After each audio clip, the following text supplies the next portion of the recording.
4 দিনের রাষ্ট্রীয় সফরে চীনে প্রধানমন্ত্রী শেখ হাসিনা আজ দিনভর নানা কর্মসূচি। আগামীকাল শি জিনপিং এর সঙ্গে বৈঠক। গুরুত্ব পাবে ভূ রাজনৈতিক ও অর্থনৈতিক ইস্যু। শুধু তিস্তা নয়, জলবিদ্যুৎ প্রকল্পের নামে ধরলার পানিও প্রত্যাহারের পরিকল্পনা ভারতের। বিপর্যয়ের মুখে পড়বে উত্তরের জনপদ। কূটনৈতিক তৎপরতা জোরদারের তাগিদ। ব্রহ্মপুত্র ও ধরলা নদীর পানি বিপদসীমার উপর দিয়ে প্রবাহিত। তলিয়ে গ্রামের পর গ্রাম, মিলছে না বিশুদ্ধ পানি ও প্রয়োজনীয় খাবার। চরম দুর্ভোগে বানভাসী মানুষ। এবং আইনকে বৃদ্ধাঙ্গুলি দেখিয়ে বনানীতে হোটেল শেরাটনের 28 তলা ভবন নির্মাণ। অনুমতি আছে 14 তলার। 600 ফুট উচ্চতার ইমারতটি ঝুঁকিতে ফেলেছে বিমানের অবতরণ ও উড্ডয়নকেও।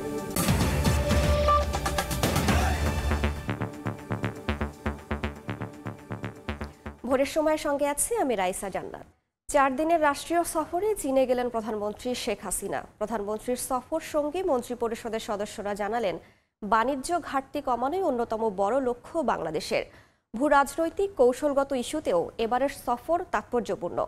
বেইজিং থেকে প্রধানমন্ত্রীর সফরের বিস্তারিত জানাচ্ছেন ফারুক ভূঁইয়া রবিন। চীনা প্রেসিডেন্ট শি জিনপিংয়ের আমন্ত্রণে 4 দিনের রাষ্ট্রীয় সফরে প্রধানমন্ত্রী শেখ হাসিনা এখন চীনের রাজধানী বেইজিংয়ে। বিমান বাংলাদেশ এয়ারলাইন্সের বিশেষ ফ্লাইট সোনারতরী যখন প্রধানমন্ত্রীকে নিয়ে চীনে অবতরণ করে, তখন সেখানে সময় বিকেল 6টা 5 মিনিট। বেইজিং ক্যাপিটাল ইন্টারন্যাশনাল এয়ারপোর্টে প্রধানমন্ত্রীকে স্বাগত জানান দেশটির সরকারি উচ্চ পর্যায়ের প্রতিনিধি এবং চীনে নিযুক্ত বাংলাদেশের রাষ্ট্রদূত। এ সময় স্ট্যাটিক গার্ড সম্মান জানানো হয় অতিথি প্রধানমন্ত্রী শেখ হাসিনাকে। সফরে প্রধানমন্ত্রী থাকবেন বেইজিংয়ের দ্য সেন্ট রেজিস হোটেলে। বিমানবন্দর থেকে সরাসরি হোটেলে পৌঁছান প্রধানমন্ত্রী। তার আগমনে উচ্ছ্বসিত সেখানে বসবাসরত প্রবাসী বাংলাদেশিরা। জননেত্রী শেখ হাসিনা আজকে ক্ষমতা আসার পরে বাংলাদেশ চায়নার সাথে যে সম্পর্ক করে বাংলাদেশের বেকার সমস্যা এবং উন্নয়ন সারা বিশ্বে প্রমাণ করে দিচ্ছে। এখানে যারা আছেন তারা অনেকেই বাংলাদেশে ইনভেস্ট করতে চান। দেশের সেই পরিবেশটা যেন ব্যবসা বান্ধব হয়, এই অনুরোধ রাখছেন তারা সবাই। প্রধানমন্ত্রীর হোটেলে সময় সংবাদের সঙ্গে কথা হয় সফর সঙ্গী পররাষ্ট্রমন্ত্রী সহ মন্ত্রিপরিষদের সদস্যদের। জানা যাচ্ছে, এবারের সফরে বাণিজ্য ঘাটতি কমানোই বড় টার্গেট বাংলাদেশের। এই সফরটি অত্যন্ত গুরুত্বপূর্ণ, বিশেষ করে অর্থনৈতিক ক্ষেত্রে আমাদের সহযোগিতা, আমাদের উন্নয়ন অংশীদার হিসেবে তাদের সহযোগিতা। এই সফরের অন্যতম প্রধান লক্ষ্য হচ্ছে চায়নার সাথে আমাদের বিজনেস গ্যাপ রয়েছে, তারা অনেক বেশি এক্সপোর্ট করে আমাদের দেশে। আমরা এই বিজনেস গ্যাপটা কমাতে চাই। মঙ্গল এবং বুধবার দিনভর রাষ্ট্রীয় কর্মসূচিতে ব্যস্ত সময় পার করবেন প্রধানমন্ত্রী। বৈঠক করবেন চীনা প্রেসিডেন্ট শি জিনপিং এর সঙ্গেও। জ্বালানি প্রতিমন্ত্রীর আশা, সফরে বিশেষ অগ্রগতি হবে বিদ্যুৎ খাতে সহযোগিতার বিষয়েও। SPM প্রজেক্ট, এটা চায়নার G2G প্রজেক্ট, এটা ডিক্লারেশন হবে কারণ এটা ফিনিশ হয়ে গেছে। আমাদের চায়নার পাওয়ার প্ল্যান্ট আছে, সেগুলোরও ডিক্লারেশন হবে। সো চায়নার সাথে পাওয়ার ডিভিশনের অনেকগুলো প্রজেক্ট এবং জ্বালানিতেও আমাদের ওই যে সাইনোপ্যাক যেমন ড্রিলিংয়ের কাজ করতেছে। তো এই বিষয়গুলো কারণে চায়না একটা গুরুত্বপূর্ণ ভূমিকা রাখছে। 5 বছর পর চীনে প্রধানমন্ত্রীর এবারের সফরের মাধ্যমে দ্বিরাষ্ট্রীয় সম্পর্ক আগামী দিনগুলোতে আরও গভীর হবে বলে আশা দুই পক্ষেই।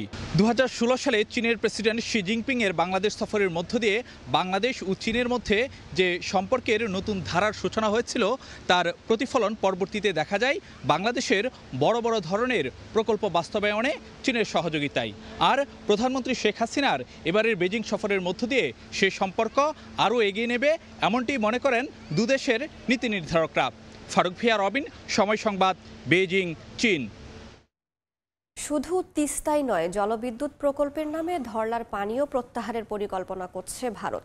গবেষকদের মতে এর ফলে উত্তরের অন্তত অর্ধশতাধিক শাখা ও উপনদী পানিশূন্য হয়ে পড়বে, যা সরাসরি প্রভাব ফেলবে কৃষি ও জীববৈচিত্র্যে। অধিকার কর্মীরা বলছেন, তাই উত্তরের বিশাল জনগোষ্ঠীকে বিপর্যয়ের হাত থেকে রক্ষায় ভারত চীনের দিকে না তাকিয়ে দেশীয় অর্থায়নে হলেও মহাপরিকল্পনা বাস্তবায়নের উদ্যোগ নিতে হবে। একই সাথে পানির অধিকার নিশ্চিত করতে বাড়াতে হবে কূটনৈতিক তৎপরতা। তারিকুল ইসলামের ক্যামেরায় নাজমুল ইসলাম নিশাতের প্রতিবেদন। 2011 সালে ভারত বাংলাদেশ অববাহিকা ভিত্তিক পানি ব্যবস্থাপনা এগ্রিমেন্টের কোনো ধারাই মানছে না উজানের দেশ। এমনকি পশ্চিমবঙ্গের মুখ্যমন্ত্রী মমতা বন্দ্যোপাধ্যায়ের আপত্তির কারণে ঝুলে থাকা তিস্তা চুক্তিও আলোর মুখ দেখেনি। 2014 সাল থেকে তিস্তার পানি একতরফা প্রত্যাহার করছে ভারত। একদিকে পানির ক্ষেত্রে ভারতের আগ্রাসী নীতি, অন্যদিকে আন্তর্জাতিক আইন অমান্য করে উজানে খাল খনন ও জলবিদ্যুৎ প্রকল্পের মাধ্যমে শুধু তিস্তাই নয়, পশ্চিমবঙ্গ সরকার পানি সরানোর উদ্যোগ নিয়েছে ধরলারও। নদী গবেষকের মতে তিস্তা ও ধরলার পানি প্রত্যাহার করা হলে উত্তরের অন্তত অর্ধ শতাধিক নদী পানি শূন্য হয়ে পড়বে, যার নেতিবাচক প্রভাব পড়বে বিশাল জনগোষ্ঠীর উপর। আমরা যে শুধু তিস্তা নিয়ে কণ্ঠ উঁচু করেছি, এখানে থেমে থাকলে হবে না। তারা যে জলঢাকা তথা ধরলার পানি প্রত্যাহার করছে, এ কথাও আমাদের বলতে হবে। আমাদের বলতে হবে ধরলা এবং তিস্তার মধ্যবর্তী আরও অনেকগুলো নদী যে ক্ষতিগ্রস্ত হচ্ছে, এই দায়ও ভারত সরকারকে নিতে হবে। বর্ষায় গজলডোবার সব কপাট খুলে দিলে মৌসুমী বৃষ্টি ও পাহাড়ি ঢলে ভাঙছে উত্তরের বিস্তীর্ণ জনপদ। বাড়ছে বাস্তুচ্যুত মানুষের সংখ্যা। প্রতি বছর তিস্তার ভাঙনে অন্তত 1 লাখ কোটি টাকার সম্পদের ক্ষতি হচ্ছে। আর তিস্তা সংস্কার না করায় বর্ষার পানির মাত্র 8% ব্যবহার করা সম্ভব হচ্ছে। 4টি কালভার্ট আছে, এই কালভার্টগুলো বন্ধ করাতে আমাদের বাড়িঘরগুলো ভাসি গেল আমাদের এলাকার। এই বন্যার কারণে এই ফসলি আবাদি জমি সব নষ্ট, গাছ গাছা সমস্যা, আমার কোনো থাকার পথ নাই। আর কালমারি থেকে ভাঙতে আমি নর সঙ্গে তার মনে আসছি, 14 ভাঙা দিচ্ছি, 14 ভাঙাতে আসি বাড়ি কাছে এইবারও ভাঙবে। তিস্তা বাঁচাও নদী বাঁচাও সংগ্রাম পরিষদের নেতা বলছেন, মহাপরিকল্পনা বাস্তবায়ন করা গেলে শাখা প্রশাখা সহ উপনদীগুলো সচল হবে এবং বর্ষার পানি সংরক্ষণের মাধ্যমে প্রয়োজন অনুযায়ী ব্যবহার করা সম্ভব হবে। এই নদীটা খনন করলে আমরা ভাঙনের হাত থেকে রক্ষা পাব, আমাদের গভীরতা বাড়বে, এই অঞ্চলের জলাধারগুলো আবার উন্মুক্ত হবে, শাখা নদীগুলো উন্মুক্ত হবে, প্রাণ প্রকৃতি ফিরে পাবে, নৌ চলাচল করবে। সম্প্রতি প্রধানমন্ত্রীর ভারত ও চীন সফর ঘিরে তিস্তা মহাপরিকল্পনা নিয়ে যে ভূরাজনৈতিক সমীকরণ চলছে, সেই প্রতিকূলতা ডিঙিয়ে প্রয়োজনীয় নিজস্ব অর্থায়নে হলেও তিস্তা মহাপরিকল্পনা বাস্তবায়ন জরুরি বলছেন সংশ্লিষ্টরা। নাজমুল ইসলাম নিশাত, সময় সংবাদ, রংপুর। বাংলাদেশ চীন মিলে আত্রাই নদীতে বাঁধ দেওয়ার মিথ্যা অভিযোগ তুলেছেন পশ্চিমবঙ্গের মুখ্যমন্ত্রী মমতা বন্দ্যোপাধ্যায়। তার আপত্তিতে আলোর মুখ দেখছে না তিস্তা চুক্তি। এবার গঙ্গার পানি বন্টন চুক্তি নবায়নের আগে আবারও কঠোর অবস্থান জানালেন তিনি। সোমবার রাজ্যের বন্যা পরিস্থিতি নিয়ে বৈঠকে নিজের অবস্থানও পরিষ্কার করেন মমতা। ভারত থেকে বিস্তারিত জানাচ্ছেন সুব্রত আচার্য। 2011 থেকে 2024 তিস্তা চুক্তি নিয়ে যে নিজের অবস্থান থেকে এক চুলো নড়েননি পশ্চিমবঙ্গের মুখ্যমন্ত্রী মমতা বন্দ্যোপাধ্যায়, তা আবারও পরিষ্কার করলেন। শুধু তাই নয়, মমতার তীর এবার বাংলাদেশ চীন বন্ধুত্ব নিয়েও। বলেন, পশ্চিমবঙ্গকে না জানিয়ে আত্রাই নদীর ওপর বাংলাদেশ চীন যৌথভাবে বাঁধ দিয়েছে। আত্রাই নদীর ওপর যে বাঁধটা দেওয়া হয়েছে বাংলাদেশ এবং চায়না মিলে, সেটা করার সময় আমাদের তো জানানো হয়নি। পশ্চিমবঙ্গের উত্তরের জেলাগুলোতে হঠাৎ করেই বন্যা পরিস্থিতি চরম অবনতি ঘটেছে। সোমবার পরিস্থিতির গুরুত্ব বিবেচনা করে রাজ্যটির প্রশাসনিক বিষয়ে নানা গুরুত্বপূর্ণ সিদ্ধান্ত জানানোর সময় মমতা আবারও অভিযোগ করে বলেন, রাজ্য সরকারকে না জানিয়েই ফারাক্কার জল বন্টন চুক্তি পুনর্নবায়ন করা হবে। আমাদের না জানিয়ে আবার বলছে আবার ফারাক্কা চুক্তি রিনিউ করবে, আলোচনা বাংলাদেশ এবং ইন্ডিয়ার প্রধানমন্ত্রীর সাথে, আমাদের কাউকে জানানো হলো না। খুব আনফরচুনেট। যাই হোক, আবার বলছে তিস্তার জল দিল, তিস্তায় জল আছে তাই দেবে। 2011 সালে বাংলাদেশের ন্যায্য অধিকার তিস্তার পানি বন্টন চুক্তির চূড়ান্ত প্রস্তুতি সম্পূর্ণ হলেও পশ্চিমবঙ্গের মুখ্যমন্ত্রী মমতা বন্দ্যোপাধ্যায়ের আপত্তির কারণেই তিস্তা চুক্তির মুখ দেখেনি বাংলাদেশ। মাল্টি সুপার হসপিটালগুলো। সুব্রত আচার্য, সময় সংবাদ, ভারত। নিজস্ব অর্থায়নে না হলে ঋণ করে হলেও অন্যান্য মেগা প্রজেক্টের মতো তিস্তা মহাপরিকল্পনাও বাস্তবায়ন করা প্রয়োজন বলে মন্তব্য করেছেন বিরোধী দলীয় নেতা ও জাতীয় পার্টির চেয়ারম্যান জিএম কাদের। সোমবার বিকেলে রংপুর সার্কিট হাউসে সাংবাদিকদের সঙ্গে আলাপকালে তিনি এ মন্তব্য করেন। এ সময় ছাত্র ও শিক্ষকদের চলমান আন্দোলনের সঙ্গে জাতীয় পার্টির একাত্মতার কথা জানান তিনি। তিস্তা নদীতে মহাপরিকল্পনা আমরা পানি পাচ্ছি না, আমাদের স্টোরেজ করে পানি একটা রাখার জন্য একটা পরিকল্পনা হচ্ছে। যদি লোন নিতে হয় এখানেও আমরা লোন নিয়ে করেন, এইসব প্রজেক্টে লোন নিলে তো সেটার জন্য সুফল আমরা সকলেই ভোগ করব। মুক্তিযোদ্ধা কোটার বিরোধী যে আন্দোলন হচ্ছে এটার সঙ্গে আমরা একমত। আর একটা হলো, আমি যেটা বললাম যে পেনশন স্কিমটা, যেহেতু যারা পেনশন নেবেন, যাদের জন্য করছেন, তারা যদি এটাকে ভালো মনে না করে, তাহলে আপনি নতুন লোকের জন্য যা করবেন তা করবেন আমি জানি না, কিন্তু যারা চাকরিতে আছেন তাদেরকেও তাদের ইচ্ছার বাইরে তো তাদেরকে জোর করে আপনি সার্ভিস কমিশন কমিয়ে দিতে পারেন না। 3 দিনের আলটিমেটাম দিয়ে সড়ক থেকে সরে গেছেন কোটা আন্দোলনকারীরা। মঙ্গলবার সড়কে থাকবে না ব্লকেড, তবে ক্লাস পরীক্ষা বর্জন করবেন আন্দোলনকারীরা। কোটা সংস্কার না হওয়া পর্যন্ত আন্দোলন চালিয়ে যাওয়ার ঘোষণা শিক্ষার্থীদের। আমার সোনার বাংলায় সময় যত গড়াচ্ছে শিক্ষার্থীদের কোটা বিরোধী আন্দোলন ততই যেন বেগবান হচ্ছে। শুধু রাজধানী নয়, সারা দেশে ছড়িয়ে পড়েছে কোটা বিরোধী আন্দোলন এবং এই আন্দোলনে বিশেষত্ব হচ্ছে বাংলা ব্লকেজ, অর্থাৎ বাংলা ব্লকেজ নাম দিয়ে শিক্ষার্থীরা দেশের বিভিন্ন বড় বড় শহরের প্রধান প্রধান রাস্তা বা মোড় বন্ধ করে দিচ্ছে এবং রাজধানীতেও এই কার্যক্রম চলছে।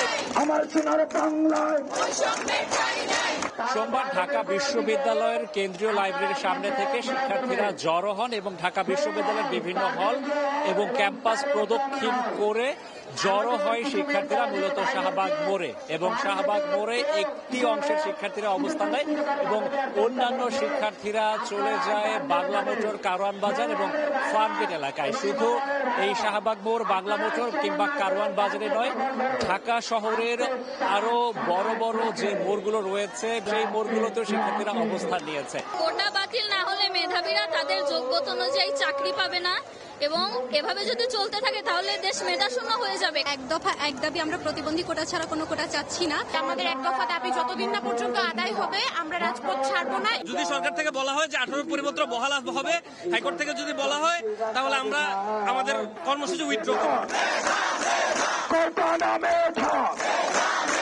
চানখারপুরে আছেন সহকর্মী তোহা খান তামিম, সেখানকার খবর জানবো তামিমের কাছ থেকে। সরকারি চাকরিতে সকল গ্রেডে কোটা পদ্ধতি বাতিলের দাবিতে যে আন্দোলন করছেন শিক্ষার্থীরা, আমার পেছনে মেয়র হানি ফ্লাইওভার এবং এই হানি ফ্লাইওভার দিয়েই কিন্তু চট্টগ্রাম এবং সিলেট যাওয়ার যে পথ সেই পথ এবং স্বাভাবিকভাবেই রাস্তা বন্ধ থাকার কারণে চট্টগ্রাম এবং সিলেটের যে পথটি রয়েছে সেই পথটি ইতিমধ্যে বন্ধ হয়ে গেছে। শিক্ষার্থীরা বলছেন যে যতক্ষণ পর্যন্ত না তাদের যে দাবি দেওয়া সেই দাবি দেওয়া মেনে না নেওয়া হবে ততক্ষণ পর্যন্ত তারা আন্দোলন, যে তাদের যে আন্দোলন সেই আন্দোলন তারা চালিয়ে যাবেন। রাস্তা বন্ধ করে বিভিন্ন মোড়ে মোড়ে তারা অবস্থান নিয়েছে এবং তাদের যে দাবি দেওয়ার পক্ষে যে স্লোগান সেই স্লোগান চলছে। আমাদের যৌক্তিক দাবি, আমরা এই যৌক্তিক দাবির জন্য যদি সারা বাংলাদেশ অচল করে দেওয়ার প্রয়োজন হয় তাহলে সেটা আমরা করব। আমরা মাটি থাকবো, আমরা আন্দোলন এটার ফল না নিয়ে আমরা যাব না।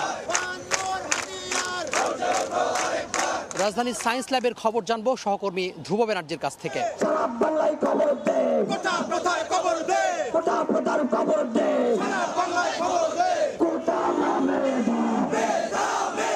রাজধানীর সায়েন্স ল্যাব মোড়ে বেলা 3টার দিকে তারা ঢাকা কলেজের মূল ফটক থেকে তাদের আন্দোলন শুরু করেন এবং তাদের বিক্ষোভ মিছিল শুরু করেন।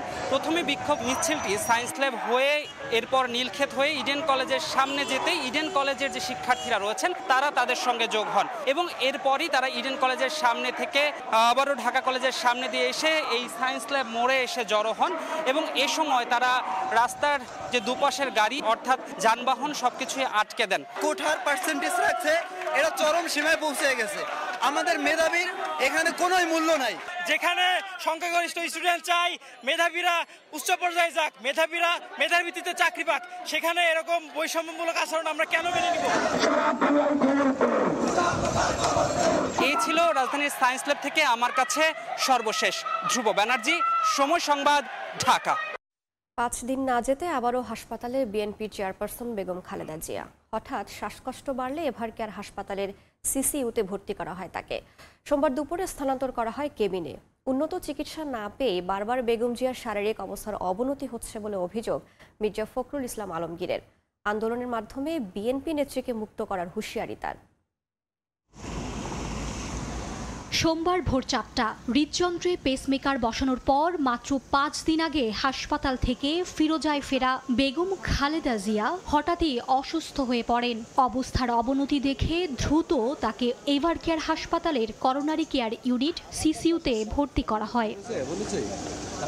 শারীরিক নানা পরীক্ষা নিরীক্ষা শেষে দুপুর নাগাদ সিসিইউ থেকে কেবিনে স্থানান্তর করা হয় বিএনপি চেয়ারপারসনকে। তার ব্যক্তিগত চিকিৎসক AZM জাহিদ হোসেন গণমাধ্যমকে জানান, শ্বাসকষ্ট সহ শারীরিক নানা জটিলতা দেখা দিয়েছে বেগম খালেদা জিয়ার। রাখা হয়েছে মেডিকেল বোর্ডের নিবিড় পর্যবেক্ষণে।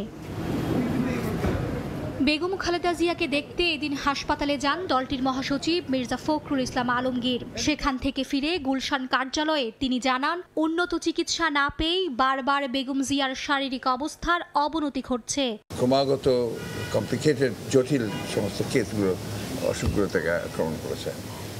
তো সেই ক্ষেত্রে আমরা বারবার করে যেটা বলেছি, তার চিকিৎসাটা দরকার একটা আপনার মাল্টি ডিসিপ্লিনারি হাসপাতালে, বিদেশে উন্নত একটা চিকিৎসা কেন্দ্রে। তার প্রতি যে অন্যায় করা হচ্ছে, একটা চরম অন্যায় এবং একটা উদ্দেশ্য প্রণোদিতভাবে রাজনৈতিক প্রতিহিংসার কারণে তাকে এইভাবে আটকে রেখে তাকে মৃত্যুর দিকে ঠেলে দেওয়া হচ্ছে। এর আগে গত 22 জুন হাসপাতালে ভর্তি করা হয় বেগম খালেদা জিয়াকে।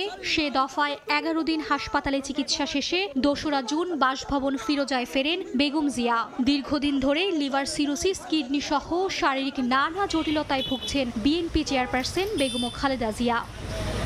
মার্জিয়া মুমু, সময় সংবাদ, ঢাকা। পানি কমলেও এখনো দুর্ভোগে হাজার হাজার বানভাসী মানুষ। বিস্তারিত জানাতে সিরাজগঞ্জের খোকসাবাড়িতে আছেন সহকর্মী রিঙ্কু কুন্ডু এবং জামালপুরে আছেন জাহাঙ্গীর আলম। শুরুতে যাচ্ছে রিঙ্কুর কাছে।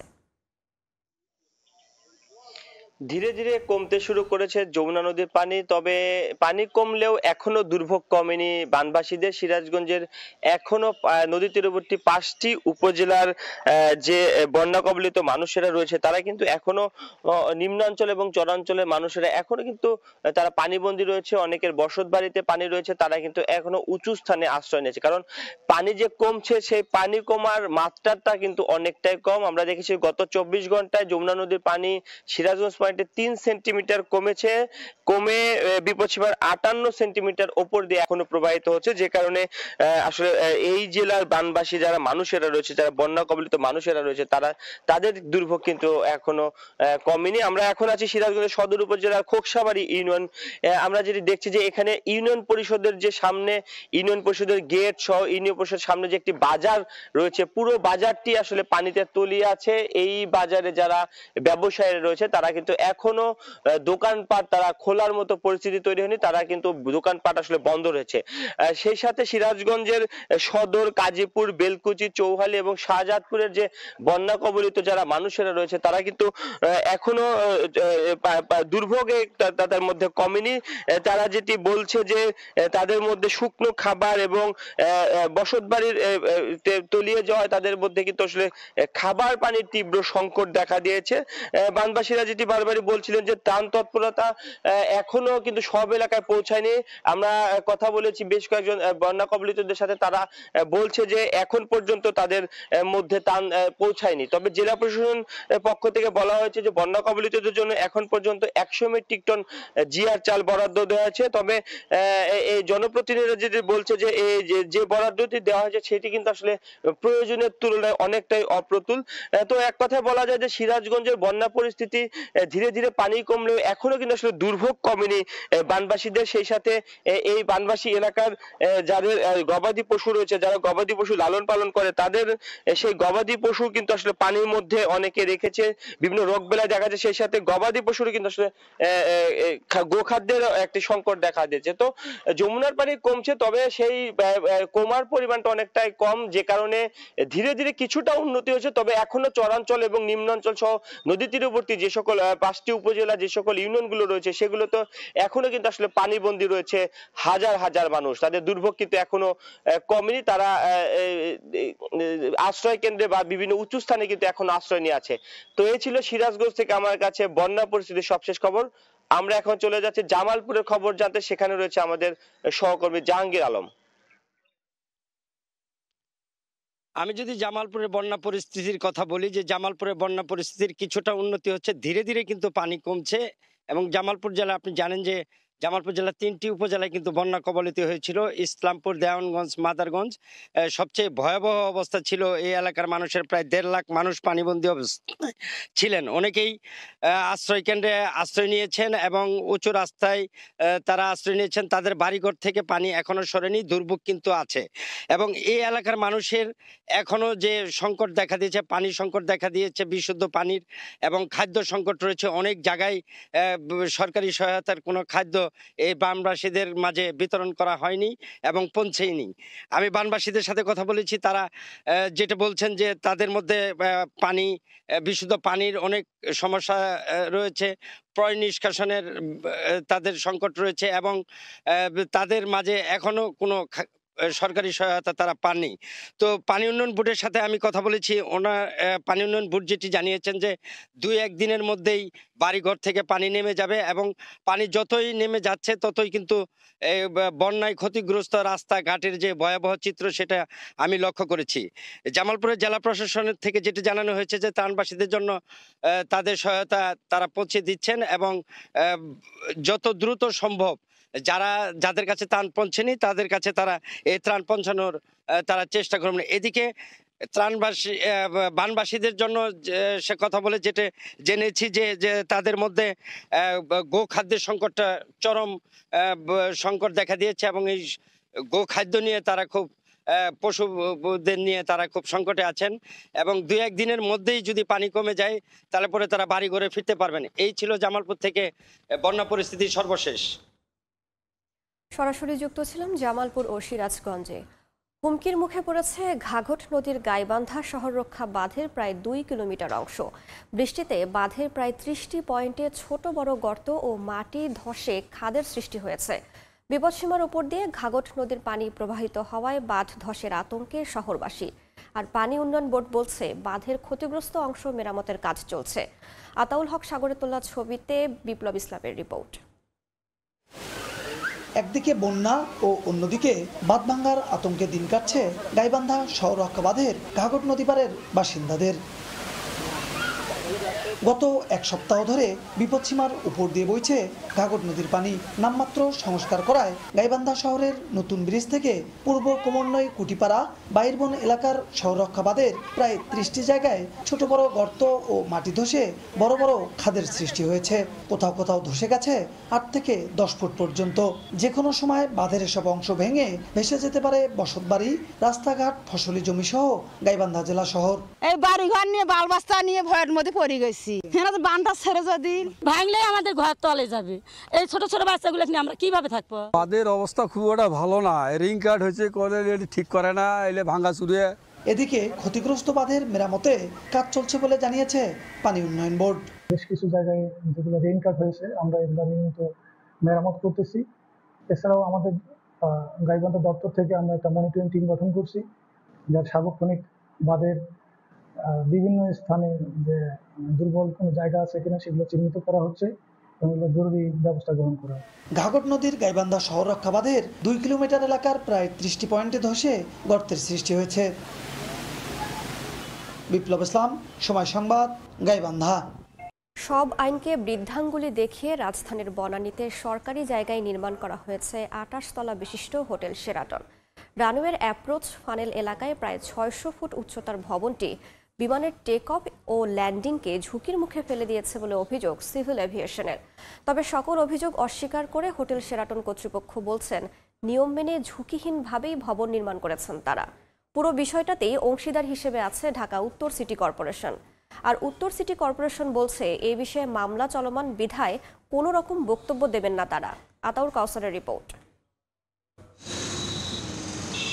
রাজধানীর বনানী থেকে গুলশান 2 যাওয়ার পথে সিটি কর্পোরেশনের জায়গায় সিটি কর্পোরেশন মার্কেটের সামনের খালি অংশে নির্মিত 28 তলা বিশিষ্ট হোটেল শেরাটন।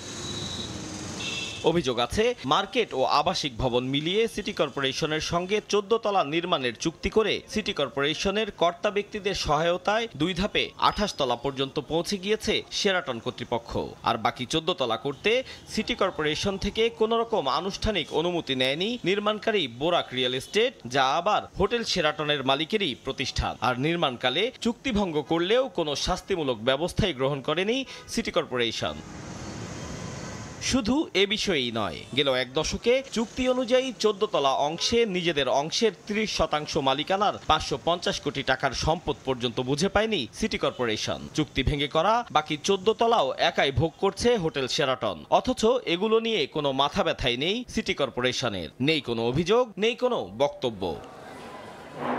শুধু সরকারি জমি এবং সম্পদ দখলই নয়, 28 তলা উচ্চতার ভবনটি ঝুঁকির মুখে ফেলে দিয়েছে হযরত শাহজালাল আন্তর্জাতিক বিমানবন্দরে বিমানের অবতরণ ও উড্ডয়নকেও। বিমানবন্দরের অ্যাপ্রোচ ফানেল এলাকায় 201 ফুট উচ্চতার ভবনের বেশি নির্মাণের অনুমতি না থাকলেও কোনো অনুমতির তোয়াক্কা না করে হোটেল শেরাটন গিয়ে পৌঁছেছে 600 ফুটে। আমাদের পারমিটেড হাইট হচ্ছে কি 201 ফিট এবং অতিরিক্ত যা করেছেন সেই ব্যাপারে আমরা রাজুককে আমাদের বক্তব্য আমরা বলে দিয়েছি এবং এই সংক্রান্ত একটা মামলাও কিন্তু কোর্টে চলমান আছে এবং আমরাও পক্ষভূত আমরা আছি এবং আমরা সে কোর্টকে আমরা আমাদের যেসব তথ্য দেওয়ার কথা আমরা সেগুলো দিয়ে যাচ্ছি। যখনই কোনো নির্মাণ কাজ হয় রাজুকের কাছ থেকে ছাড়পত্র নেওয়া হয় এবং রাজুক তখন আমাদের কাছে ওই জায়গার উচ্চতা কতটুকু হবে সেটা আমাদেরকে সে লিখিতভাবে জানতে চায়। আমরা আইকাম স্ট্যান্ডার্ডে আমরা রাজুককে জানিয়ে দিই যে এই জায়গায় কি পরিমাণ উচ্চতা থাকতে পারে, যদি কেউ বেশি থাকে সেটা আইন অনুযায়ী রাজুক সেই ব্যবস্থা নেবে। তার বক্তব্য অনুযায়ী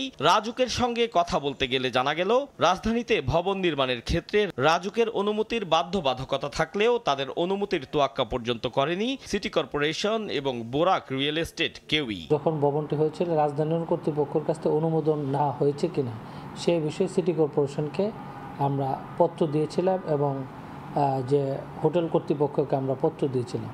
হোটেল কর্তৃপক্ষ রাজধানী কর্তৃপক্ষের কাছে তারা লিখিতভাবে জানিয়েছে যে এই ভবনটি সিটি কর্পোরেশন কর্তৃক অনুমোদিত, যেহেতু সিটি কর্পোরেশন ওদেরকে লিজ দিয়েছে, সিটি কর্পোরেশনের কাছে রাজধানী কর্তৃপক্ষের কোনো প্রকার অনুমোদন সেখানে গ্রহণ করা হয়। তবে এসব অভিযোগই অস্বীকার করেছে হোটেল শেরাটন কর্তৃপক্ষ। এ বিষয়ে আদালতে মামলা চলমান থাকায় ক্যামেরার সামনে কথা না বললেও এর লিখিত বক্তব্যে খণ্ডনের চেষ্টা করেছেন সকল অভিযোগী। আতাউর কাউসার, সময় সংবাদ, ঢাকা। ডিনামাইট দিয়ে খোঁড়া হচ্ছে খনি, বিস্ফোরণের কম্পনে কেঁপে ওঠে আশপাশের এলাকা। এতে ফাটল দেখা দিয়েছে দিনাজপুরের বড় পুকুরিয়া কয়লা খনি সংলগ্ন অন্তত 5টি গ্রামের বাড়িঘরে। এলাকাবাসীর অভিযোগ, বারবার এ নিয়ে বিভিন্ন মহলে অভিযোগ করেও মিলছে না কোনো সমাধান। আর খনি কর্তৃপক্ষ বলছে ক্ষতিগ্রস্তদের তালিকা করতে কাজ করছে যাচাই বাছাই কমিটি। গোলাম নবী দুলালের পাঠানো তথ্য ও মঞ্জিদ আলম শিমুলের ছবি নিয়ে রিপোর্ট। ঘরের দেয়ালে দেখা দিয়েছে নতুন ফাটল, পুরানো ফাটলগুলো দিন দিন বৃদ্ধি পাচ্ছে। দিনাজপুরের বড়পুকুরিয়া খনির কয়লা তোলার কারণে পার্বতীপুর উপজেলার হামিদপুর ইউনিয়নের চৌহাটি গ্রামে আতঙ্কে দিন পার করছেন অন্তত 1000 পরিবার। এলাকাবাসী জানান, খনিতে ডিনামাইট বিস্ফোরণের কারণে সৃষ্ট কম্পনে রাতেও ঘুমাতে পারেন না তারা। এ কারণে ঘরগুলো ফেটে যাচ্ছে ও পুরানো ফাটলগুলোও বাড়ছে।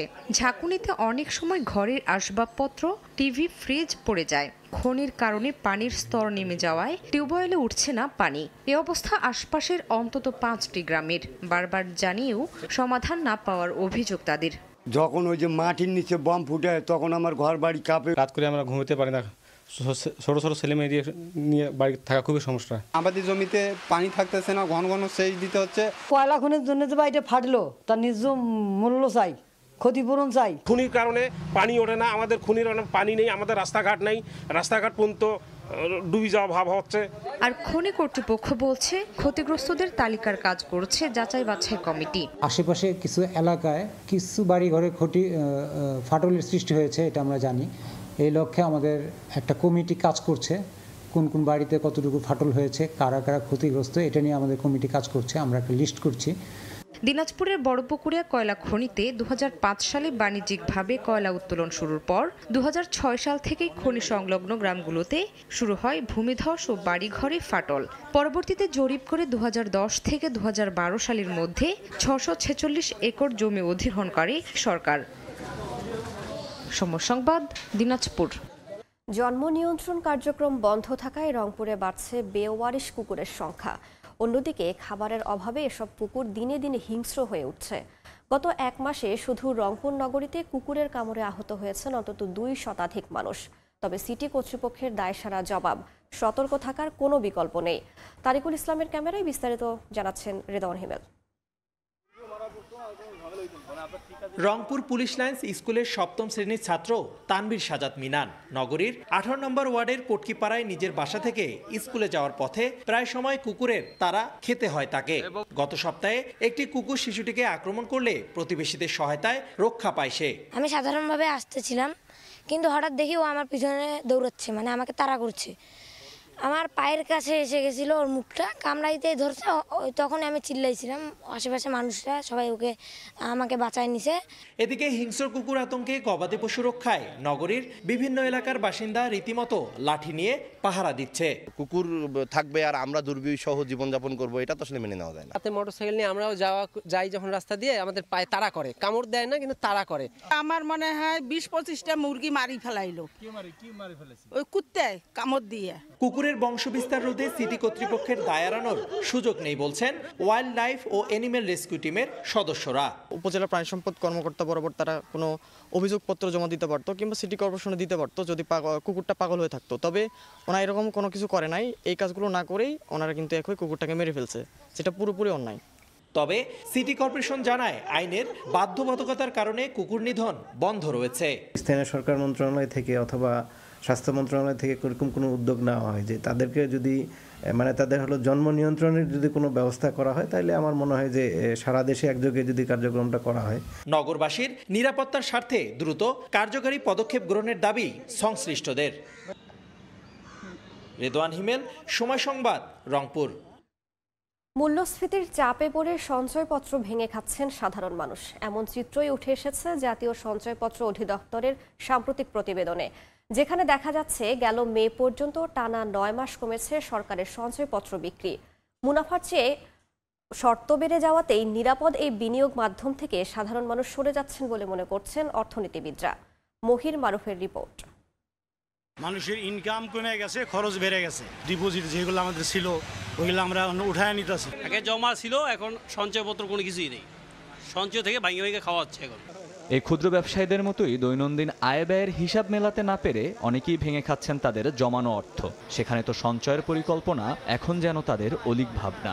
ওগুলোর দাম বাড়তেছে কিন্তু কুলাইতে পারতেছে, সঞ্চয় কি করবো? আগে 1000 বা 2000 টাকা রাখতে পারতাম, এখন এটা সম্ভব না। আরো বরঞ্চ প্রতি মাসে 2-4 হাজার টাকা ঘাটতি থাকে।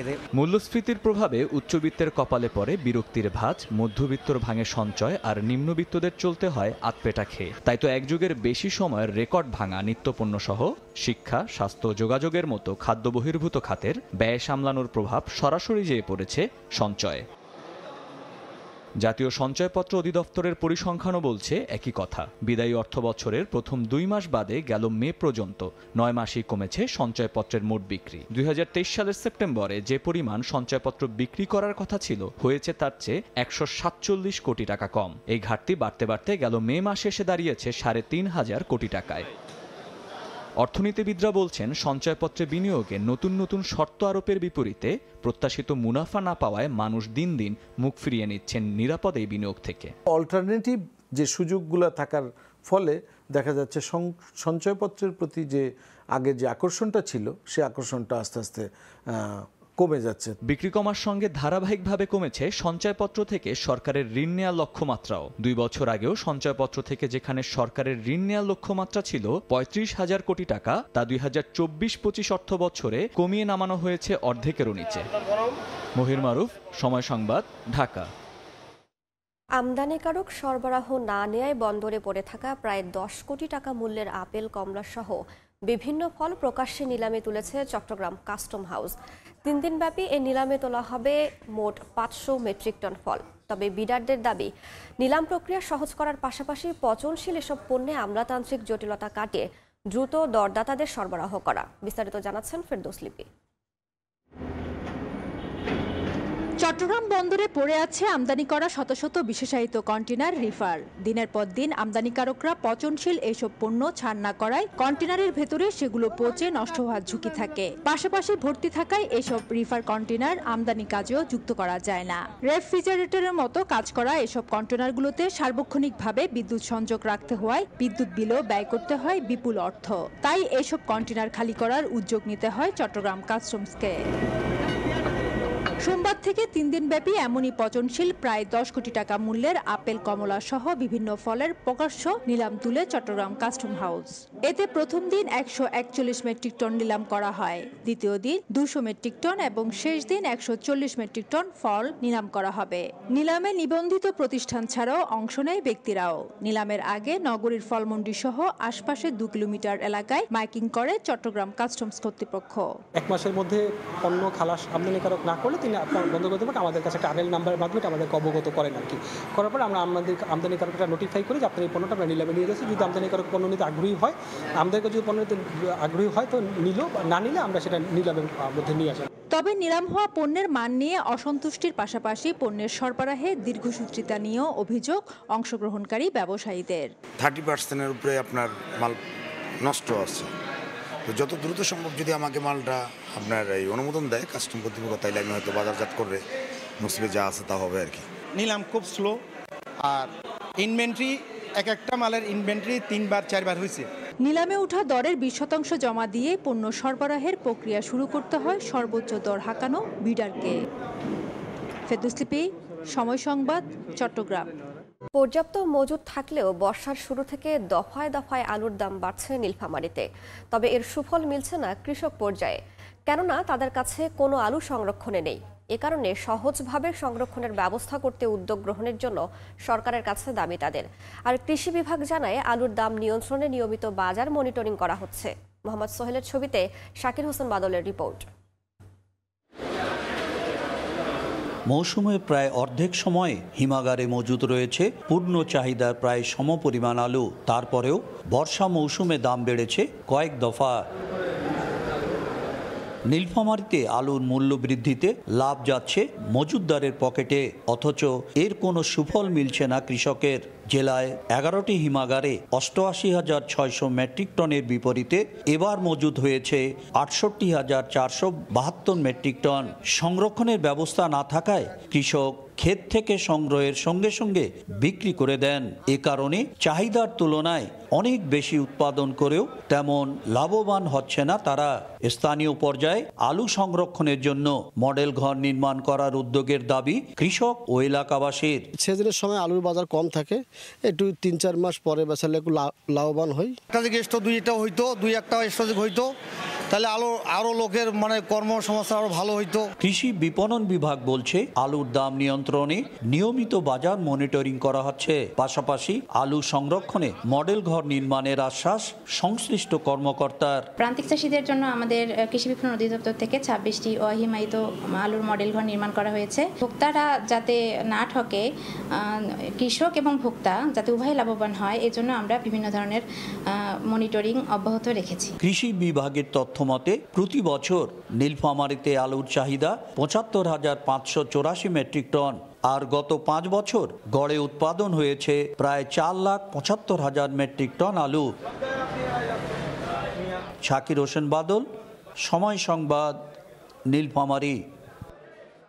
গভীর সমুদ্রে মাছ ধরার নিষেধাজ্ঞায় খুলনার রূপসা মাছ বাজারে কমেছে সব ধরনের মাছের সরবরাহ কম থাকায় বেড়েছে মাছের দামও। এ বিষয়ে আরও জানাতে খুলনার রূপসা পাইকারি মাছ বাজারে আছেন সহকর্মী তানজিম আহমেদ। সরাসরি যাচ্ছি তার কাছে। সমুদ্র ও সুন্দরবনে সব ধরনের মাছ আহরণে যে নিষেধাজ্ঞা চলছে, এর ফলে কিন্তু খুলনা অঞ্চলে মাছের যে স্বাভাবিক প্রাপ্যতা, সেটা আসলে যে মাছের চাহিদা, সেই চাহিদা অনুযায়ী মাছ সরবরাহ হচ্ছে না। অর্থাৎ সমুদ্র এবং সুন্দরবনে মাছ আহরণ নদীতে নিষেধাজ্ঞা থাকার কারণে ঘের এবং পুকুরে যে মাছ এই অঞ্চলে চাষাবাদ হয়, সেই মাছটি বেশি আসছে। এই যে রূপসা পাইকারি মাছ বাজার রয়েছে, সেখানে ভোরের আলো ফোটার পর থেকে কিন্তু আমরা এখানে আসলে এসেছি। সেখানে যে মাছ রয়েছে সেখানে আসলে মাছ বাজারটি সরগরম হয়ে উঠেছে, ক্রেতা বিক্রেতার হাঁক ডাকে। কিন্তু প্রতিটি মাছের দাম আসলে স্বাভাবিক সময়ের তুলনায় বেশ বেশি বলতে হবে। অর্থাৎ বাজারে সবচেয়ে বেশি পাঙ্গাস মাছ আমরা দেখতে পেয়েছি। এরপরে অন্যান্য যে ধরনের তেলাপিয়া, ট্যাংরা, পার্শে সহ বিভিন্ন ধরনের যে পাবদা মাছ রয়েছে, সেই মাছগুলোর প্রতিটির দাম কিন্তু আসলে বেড়েছে বলতে হবে। অর্থাৎ দামগুলো যদি আমরা একটু জানাতে চাই, সেক্ষেত্রে আসলে বলতে হবে পাঙ্গাস মাছ যে মাছটি 140 টাকা ছিল, সেটি আসলে 180 থেকে 200 টাকা পর্যন্ত বিক্রি হচ্ছে।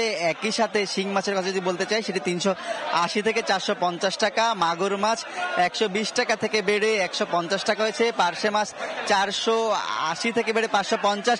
একটু বিষয় জানিয়ে রাখতে চাই যে যেহেতু সমুদ্রে মাছ আহরণ নিষিদ্ধ, নদীতে মাছ আহরণ নিষিদ্ধ, তারপরেও কিন্তু খুলনা আমরা 2-1টি জায়গাতে আসলে ইলিশ মাছের দেখা পেয়েছি বলতে হবে। এবং ইলিশ মাছের যে উচ্চ বাজার মূল্য, সেটি আসলে বলছেন যেহেতু নিষেধাজ্ঞা, কিছু জেলে হয়তো এবং যোগ সাজসে ভোলা থেকে একটি ইলিশ মাছ আসলে এই বাজারে আসছে। একই সাথে সামুদ্রিক কিছু কিছু মাছ আসলে যারা যে জেলেরা বন বিভাগ সহ অন্যান্য যে দপ্তরগুলো আছে, মৎস্য বিভাগ এবং আইন শৃঙ্খলা বাহিনীর চোখ ফাঁকি দিয়ে যারা অথবা যোগ সাজসে মাছ আনতে, সেই মাছটি কিছু মাছ আমরা দেখেছি। এর বাইরে অন্যান্য যে দেশি যেসব মাছ রয়েছে, সেই মাছগুলোর মধ্যে সব মাছের দাম বাড়ছে বলতে হবে। ট্যাংরা মাছের কথা আমরা যদি বলতে চাই, সেই মাছটি 600 টাকা যেটি ছিল সে 700 টাকা কেজি দরে বিক্রি হচ্ছে। একই সাথে কিন্তু আসলে ট্যাংরার পাশাপাশি এই যে সাধারণ মানুষ রয়েছেন সবচেয়ে বেশি তারা তেলাপিয়া মাছের কথা সবসময় বলা হতো যে এটি কম দামি মাছ, পাঙ্গাস মাছ বলা হতো কম দামি মাছ। সেই তেলাপিয়া পাঙ্গাস মাছের দামও কিন্তু কেজি প্রতি বেশ বেড়েছে। ফলে যারা ক্রেতা সাধারণ রয়েছেন তারা কিন্তু আসলে বলছেন যে এই যে বাজারের উচ্চ মূল্য সেটি আসলে তাদের পক্ষে বেশ হিমশিম অবস্থা খেতে হচ্ছে। বাজারের এই যে মাছের দাম, অর্থাৎ বলতে হবে খুলনার অঞ্চলে যে রূপসা পাইকারি মাছ বাজার, এখানে প্রতি কেজি মাছ 15 থেকে 20 টাকা থেকে সর্বোচ্চ 100 টাকা পর্যন্ত বেড়েছে। তো খুলনা অঞ্চলে যে পাইকারি মাছ বাজারে মাছের দরদামের খবর আমার কাছে এই ছিল সর্বশেষ। সরাসরি যুক্ত ছিলাম খুলনায়। এবার দেশের বাইরের খবর জানাতে যুক্ত হচ্ছেন তানভীর হাসান। ধন্যবাদ রাইসা। 2 দিনের রাষ্ট্রীয় সফরে রাশিয়া গেছেন ভারতের প্রধানমন্ত্রী নরেন্দ্র মোদী। সোমবার মস্কোর ভনকোভ বিমানবন্দরে তাকে স্বাগত জানান রাশিয়ার উপপ্রধানমন্ত্রী। এই সময় মোদীকে দেয়া হয় লাল গালিচা সম্বর্ধনা এবং গান স্যালুট। পরে পুতিনের বাসভবনে নৈশভোজ করেন 2 নেতা। আজ রুদ্ধতার বৈঠকে বসবেন মোদী এবং পুতিন। আলোচনা হতে পারে আঞ্চলিক এবং আন্তর্জাতিক নানা ইস্যুতে।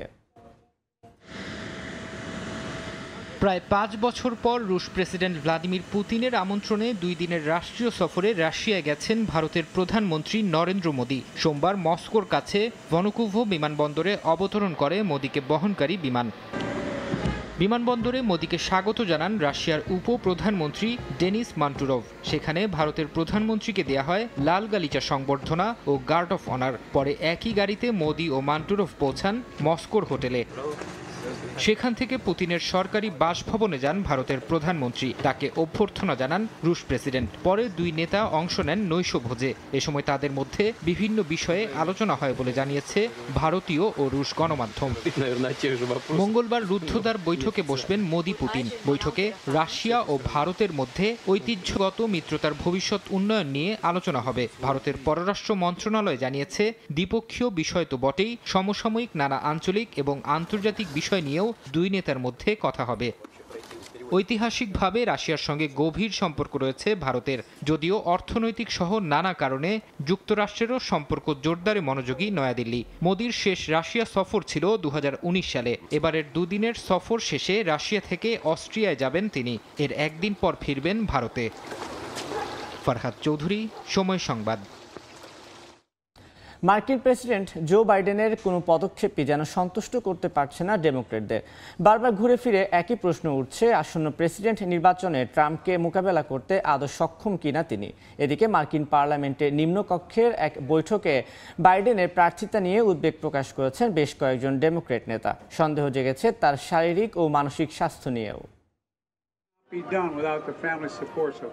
সমালোচনা যেন পিছু ছাড়ছে না মার্কিন প্রেসিডেন্ট জো বাইডেনের। প্রথম প্রেসিডেন্সিয়াল বিতর্কে ট্রাম্পের বিপরীতে নড়বড়ে উপস্থাপনার পর চিন্তার ভাঁজ পড়েছে ডেমোক্র্যাটদের কপালে।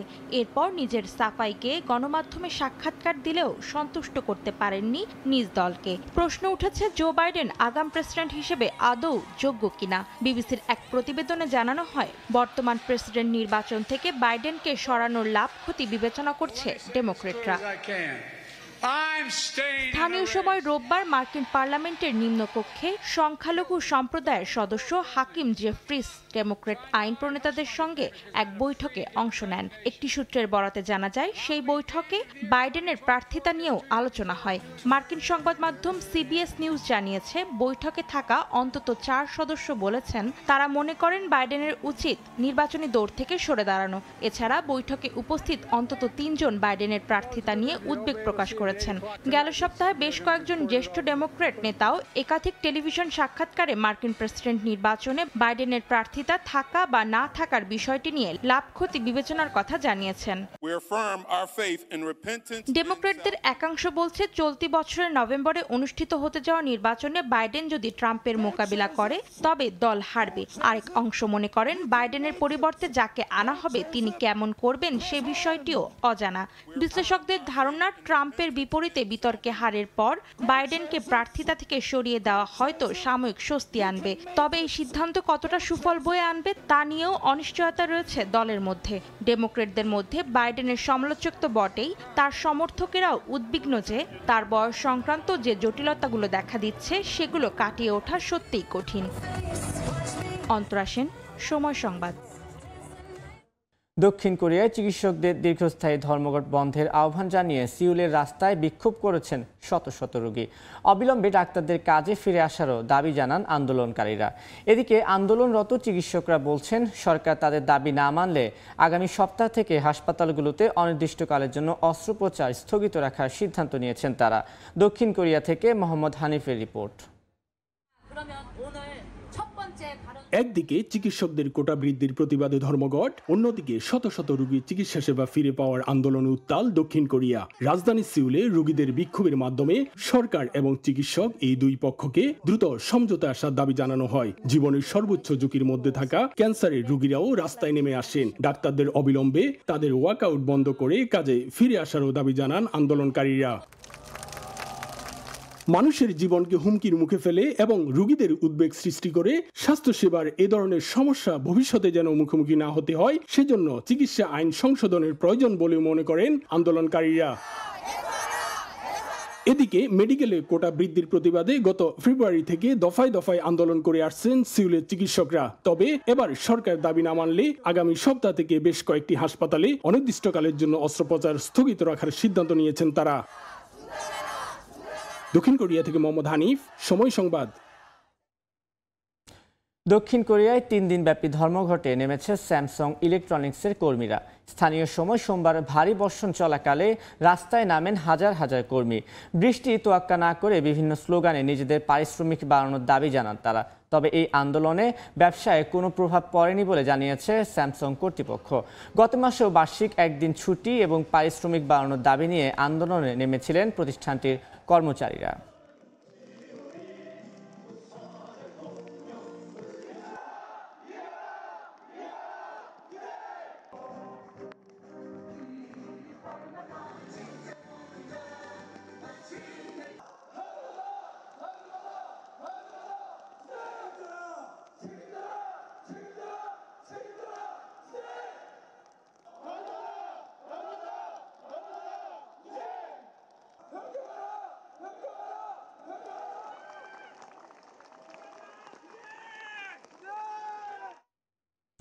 অস্ট্রেলিয়ার পর্যটন শহর হিসেবে খ্যাত এলিস স্প্রিং এ 3 রাতের কারফিউ জারি করা হয়েছে। পুলিশের উপর হামলা ও সহিংসতার জেরে সোমবার থেকে এই কারফিউ দেওয়া হয়। নতুন আইন অনুসারে দেশটির পুলিশ কমিশনার যে কোনো সহিংসতায় লকডাউন আরোপ করার ক্ষমতা রাখেন। প্রয়োজনে সরকারকে এর মেয়াদও বাড়াতে বলতে পারেন।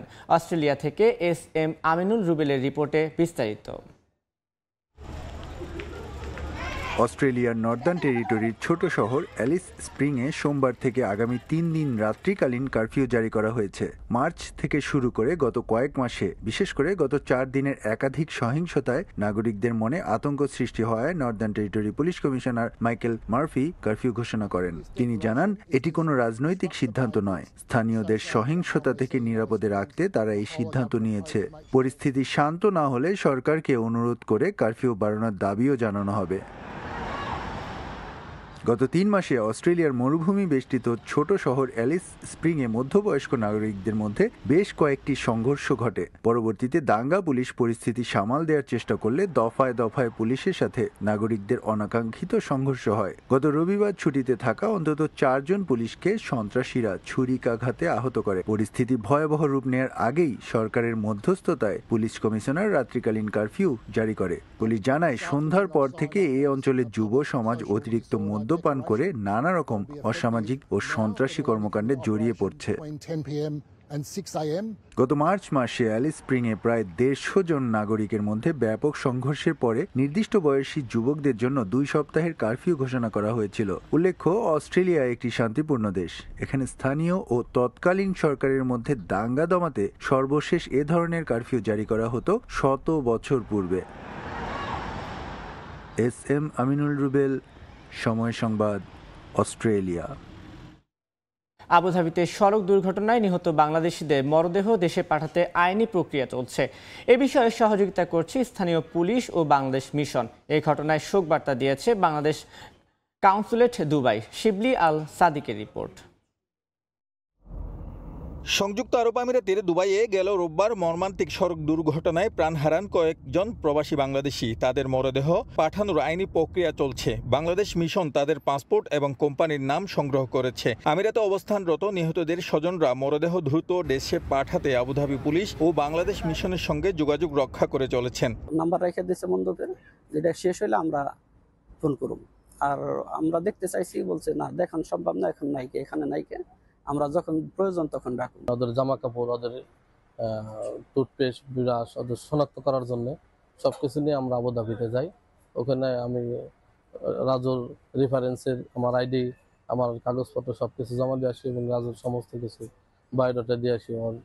সবকিছু দিয়ে আসার পরে আমরা এই অবস্থায় আছি, আমাদের আর কোনো দেখতে পারি না এখনো।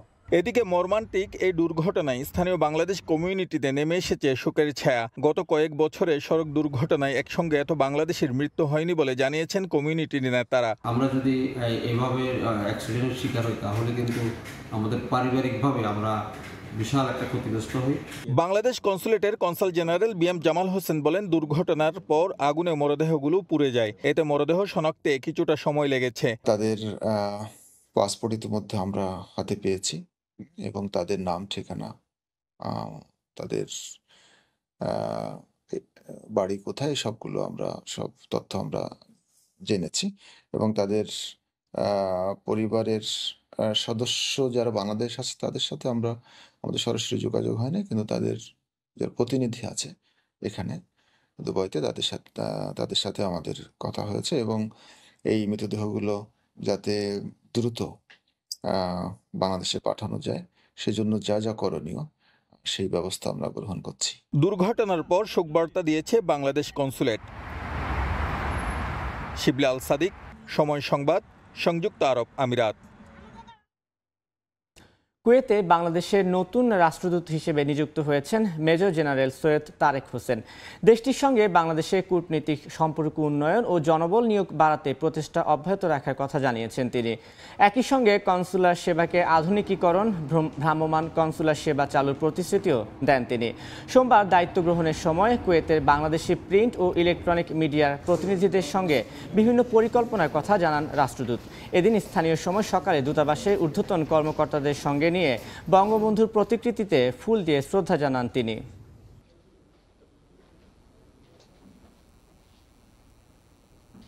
সে নাম্বারে যোগাযোগ করে আমাদের দূতাবাস থেকে সহযোগিতা নিতে পারি। ভ্রাম্যমাণ কনসুলার টিম আমরা গঠন করার পরিকল্পনা করেছি, যেগুলো মাসের বিভিন্ন দিনে কুয়েতে বিভিন্ন স্থানে গিয়ে কনসুলার সেবা প্রদান করবে, যাতে করে প্রবাসীদেরকে কষ্ট করে কুয়েত সিটিতে এসে কনসুলার সেবা গ্রহণ করার প্রয়োজন না হয়। কুয়েতে যদি আমরা আরও দক্ষ বাংলাদেশি জনশক্তির সংখ্যা যেন বাড়াতে পারি, doctor, engineer, nurse, IT expert, তাদেরকেও আমরা এখানে যেন নিয়োগ দিতে পারি, সেদিকে আমার প্রচেষ্টা বজায় থাকবে। সে একই সাথে বাংলাদেশ এবং কুয়েতের মধ্যে ব্যবসা বাণিজ্যের প্রসার আর বৃদ্ধি করার জন্য আমার প্রচেষ্টা থাকবে। আমরা জানি যে কুয়েত এবং বাংলাদেশের মধ্যে সামরিক সহযোগিতা অনেক দিন থেকে চলছে। আমার প্রচেষ্টা থাকবে দুই দেশের সশস্ত্র বাহিনীর মধ্যে এই সহযোগিতা আরও বৃদ্ধি করা। ভোরের সময় খেলার খবর জানাতে আবারও যুক্ত হচ্ছেন সহকর্মী রাইসা জান্নাত। ধন্যবাদ তানভীর। সংবাদের এই অংশে প্রথমেই জেনে নেব আজকের আবহাওয়ার খবর। রংপুর, ময়মনসিংহ ও সিলেট বিভাগের অনেক জায়গায় এবং ঢাকা, রাজশাহী, খুলনা, বরিশাল ও চট্টগ্রাম বিভাগের কিছু কিছু জায়গায় আজ বজ্রপাত সহ বৃষ্টির পূর্বাভাস দিয়েছে আবহাওয়া অফিস। সারা দেশে দিন এবং রাতের তাপমাত্রা প্রায় অপরিবর্তিত থাকতে পারে। আজ দেশের সর্বোচ্চ তাপমাত্রা রাজশাহীতে 36.4 ডিগ্রি সেলসিয়াস এবং সর্বনিম্ন বান্দরবানের 24.3 ডিগ্রি সেলসিয়াস। আবহাওয়া অধিদপ্তর জানিয়েছে আজ বিভিন্ন স্থানে অস্থায়ীভাবে দমকা হাওয়া সহ হালকা থেকে মাঝারি ধরনের বৃষ্টি বা বজ্রসহ বৃষ্টি হতে পারে। সেই সঙ্গে দেশের কোথাও কোথাও মাঝারি থেকে ভারী বর্ষণ হতে পারে।